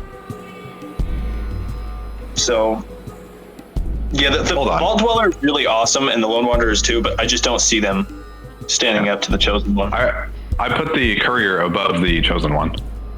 Yeah, same. Okay. Because... So we got in-game established, post-game. Only certain games have post-games. So only certain games will have a post-game character. The Vault Dweller is at the same power level he is at the in-game. Yeah. Wait, does Fallout 1 doesn't have a post-game, right? Fallout 1, Fallout New Vegas, and that's it. That don't have a post-game. Okay, so those two are the same. Fallout 2, the Chosen One, as you can say, like he gets that book, which gives him like maxed out skills. It's like max skills, max special, right? I don't think special. I could be wrong though. It might be. We could look it up real quick if you'd wanted to. No, it's okay. Okay. We don't need to bog down our data with that. Yeah, I definitely know that it does. It doesn't max your stats out to 180. No, it literally brings them to 999. So, God tier. We're entering the God tier now. So pretty much whatever they want to do, they succeed with extreme efficiency. That's kind of like where we can take it from there. So, let's see. The Lone Wanderer post-game. There's Broken Steel, so he goes on to assault the Enclave. He basically leads a charge. He infiltrates the Enclave, fighting them. I mean, he has a Tesla cannon, so that's pretty fucking good. And for sure is going to be using the winterized T-51B at this point, if not Enclave armor itself. Actually, I'm going to just say fuck it, we ball, and say that he has Hellfire power armor at this point, because he had to fight the Hellfire troops to get the Tesla cannon. And I can't imagine a guy who would come across that and be like, yeah, I'm not wearing this fucking indestructible power armor. You know what I'm saying? Exactly. He's picking it up. There's no not. Is the Hellfire power armor better than winterized T-51B though? Oh yeah. Well, so not in the game stats, because I said the winterized T-51B in Fallout 3 is bugged. So it's basically indestructible, yeah. I wonder if actually, now that we're talking about it, I think it's just its durability is bugged. I don't actually know if it gives you infinite damage resistance or something. But no, it's just durability. Okay, then yeah. Lore-wise, though, the Hellfire is leagues above that of the XO2, which is leagues above that of the Advanced, which is just above that of T-51, Yeah, so Hellfire, and then the Tesla cannon is pretty great. Yeah, he had to single shots vertibirds, bro. Yeah, it's insane. It fights its way through the Enclave army at its home base with its back up against the wall, single-handedly, until he gets into the mobile base crawler, where he is backed up by Lion's Pride. No, that's not right. Hold on. I'm recollecting my lore here. Dude, I've only done it once, and I know you go through Adams Air Force Base. Yeah, I think you get rescued by Lion's Pride, right? Because I don't remember the Brotherhood helping me out when I got to their crawler. I think they just rescued me when I called the orbital strike. The Brotherhood does help you out. Yeah, because they come in when you enter the mobile crawler and they offer their support, kind of like the Rangers do at Hoover Dam when you do the NCR ending. But I don't remember if it's Lion's Pride or if it's just a Brotherhood squad. Regardless, Brotherhood squad of some kind. But that's beside the point, because you are literally just clapping Enclave troops with your Tesla cannon as you're running through their base. So that's pretty good. That's a feat on par with that of the Chosen One, I would say. Because he's literally doing around the same thing. Yeah, but there's really no post game after this, Yeah, so it's not too crazy. And I feel bad for the Vault Dweller and the Courier because they don't have a post game. Right. That said, I'd put the Lone Wanderer between the Vault Dweller and the Chosen One. So it goes lowest, Vault Dweller, Lone Wanderer, Chosen One, and then who we pick next. Is there there's a post game for 76, right? But it's not like very different from where you are at the end game because it's an MMO. Yeah, it feels it. I guess post game would be passing level 500 because I feel like the level is a good way to margin to decide where you're at, just because it's an MMO. Well, I meant from like story. So like after you raid the Gold Reserve, what then? That's about it, dude. There's no like other main story bits. Not really. I mean, the Brotherhood is still come in, but you can do that before you can raid them. The story in Fallout 76 is just like multiple stories. There's not like a linear thing that you follow like the other games. So I'm going to say that 76 doesn't really have a post-end game. It really doesn't. But if it did, it would be based upon level. And you can't do that with any other game besides 76. Right. So if we wanted to give it an in-game, 500 would be, or if we wanted to give it a post-game, 500 would be the post-game. Let's not, since all the other ones are judged by story events. Yeah, it wouldn't be fair. Okay, so then we're going to the Courier now. He doesn't have a post-game. Right, so he's at the same level as he was previously, so he's above the Chosen One in this list. The Soul Survivor. There's not a lot that happens after the post. There's no like post-game DLCs or anything, so I would say he's probably at the same level as well. Yeah. I guess the post-game would be him taking over every settlement for the Minutemen. And that's if you choose the Minutemen. That's if you choose the Minutemen. If you don't choose the Minutemen, your settlements are going to be kind of useless. But, dude, there's not much post-game for Fallout, for any of the Fallouts now that I'm really thinking about it. Yeah, just same. Barely. Like not like any major metric. The only major metric that would like you can draw anything on is Broken Steel, because there is like it's a actual post-game DLC. None of the other ones really have that. So really the Lone Wanderer is the only one whose placing changed, I think. Where was he before? He was like on par with the Vault Dweller, so now he's like just slightly above the Vault Dweller, on par with the Chosen One. Yeah. And then... And I kind of struggle with putting him on par with the Chosen One. But I can do it, you know what I'm saying? Like, it's not hard of a reach to say that he's on par. Yeah, well, sorry, not post-game Chosen One. I guess post-game Chosen One stats also changed.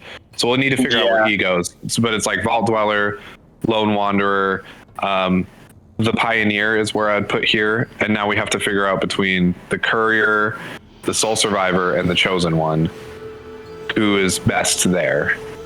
If we're counting that book, I did look it up. It doesn't actually affect special stats. It says it raises them to 10, but it's bugged. So it's still 999.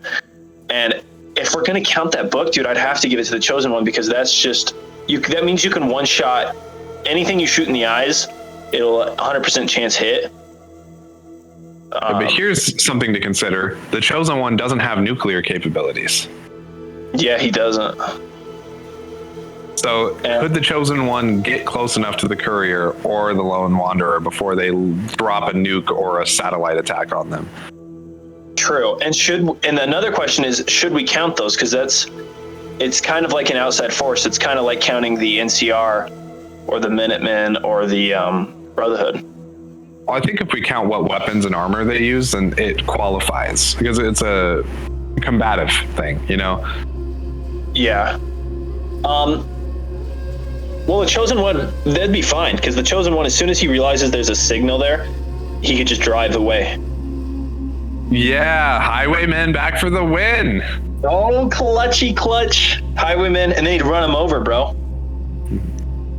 So, damn, I don't know. Yeah, I'd say It really just comes down to what we think, I guess.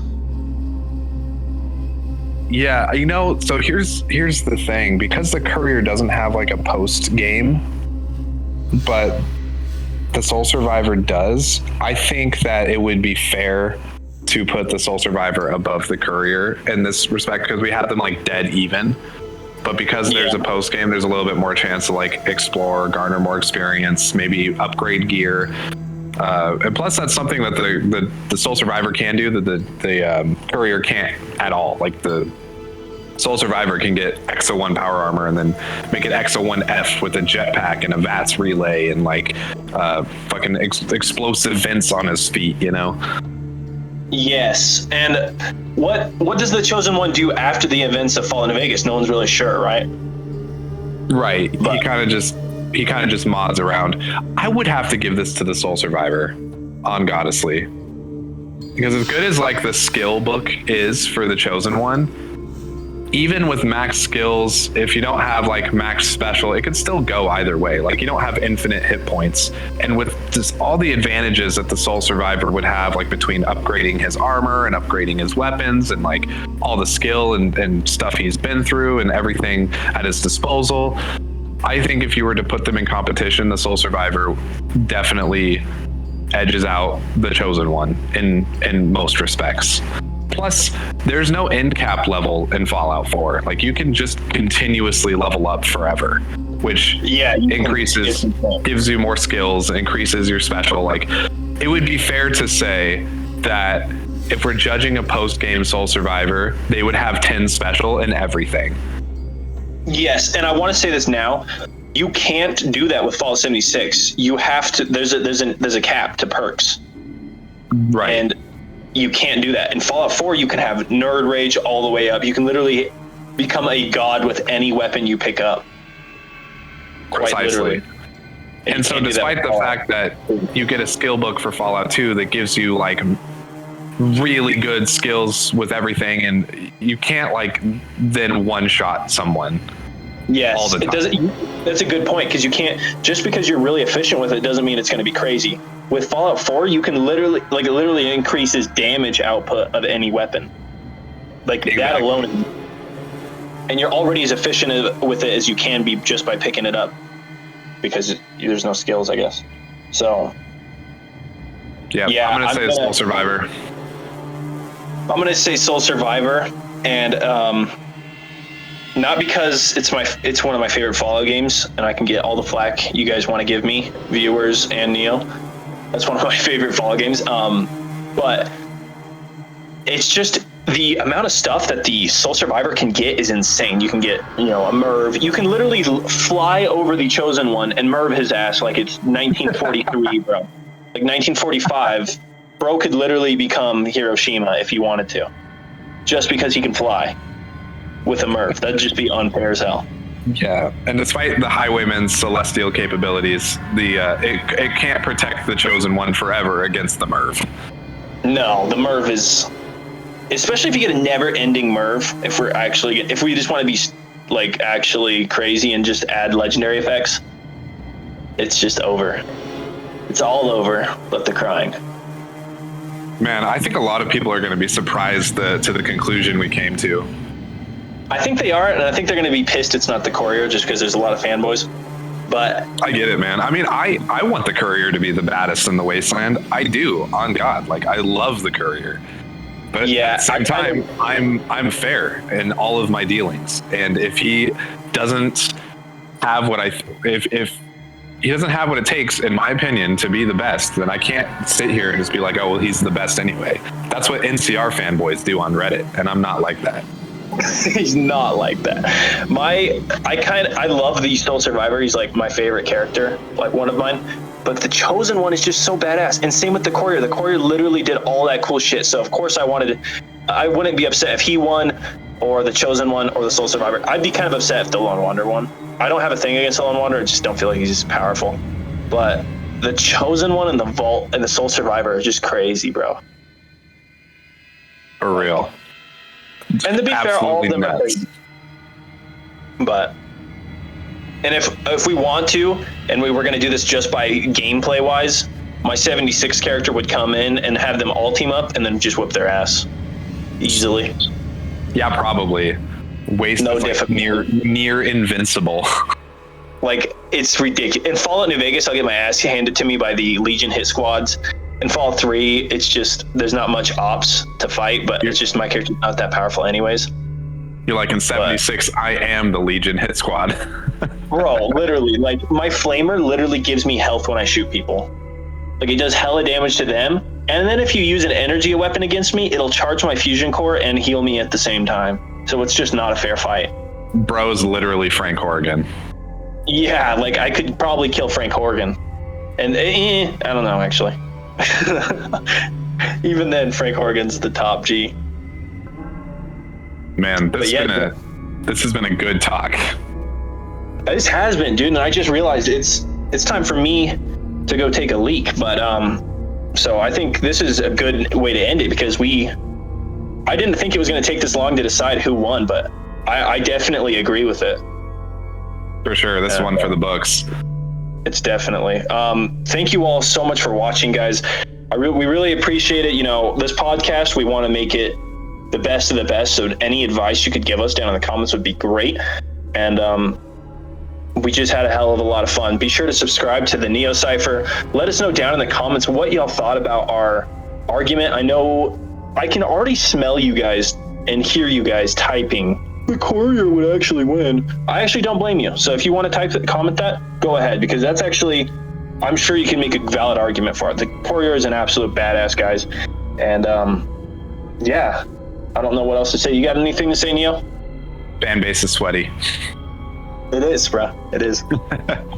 Yeah, I want to say a few things. First off, thank you for listening for all 2 hours of me and Waste just ramble on about which Fallout character is going to clap the other one's cheeks. Make sure you subscribe to WasteLord Legends main channel and get my boy to 300 million subscribers. Okay, and then you can check my content out if you want to. No pressure. We do videos all the time. We've got this podcast. Next podcast will be about something crazy, I'm sure. I was going to make a joke, but it's inappropriate, so I'll just save it for later. Anyway, thanks for listening, and don't forget to support your local Legion chapter. Let's get rid of the NCR. Also, minimum size. And Waste, take it away. Did you just say the minimum? Okay. Anyways, the Minutemen, I just want to say this, guys, really quick. The Minutemen's the best faction. If they wanted to, they would go over to the West Coast. They're eventually going to, and they're going to just, completely take it over, and then just do that to the entire world, actually. And then they're going to go to the moon and fuck up the Enclave that are on the moon as well. With all that said, may the Wasteland treat y'all with peace and prosperity. Stop the podcast, stop the podcast, stop the podcast.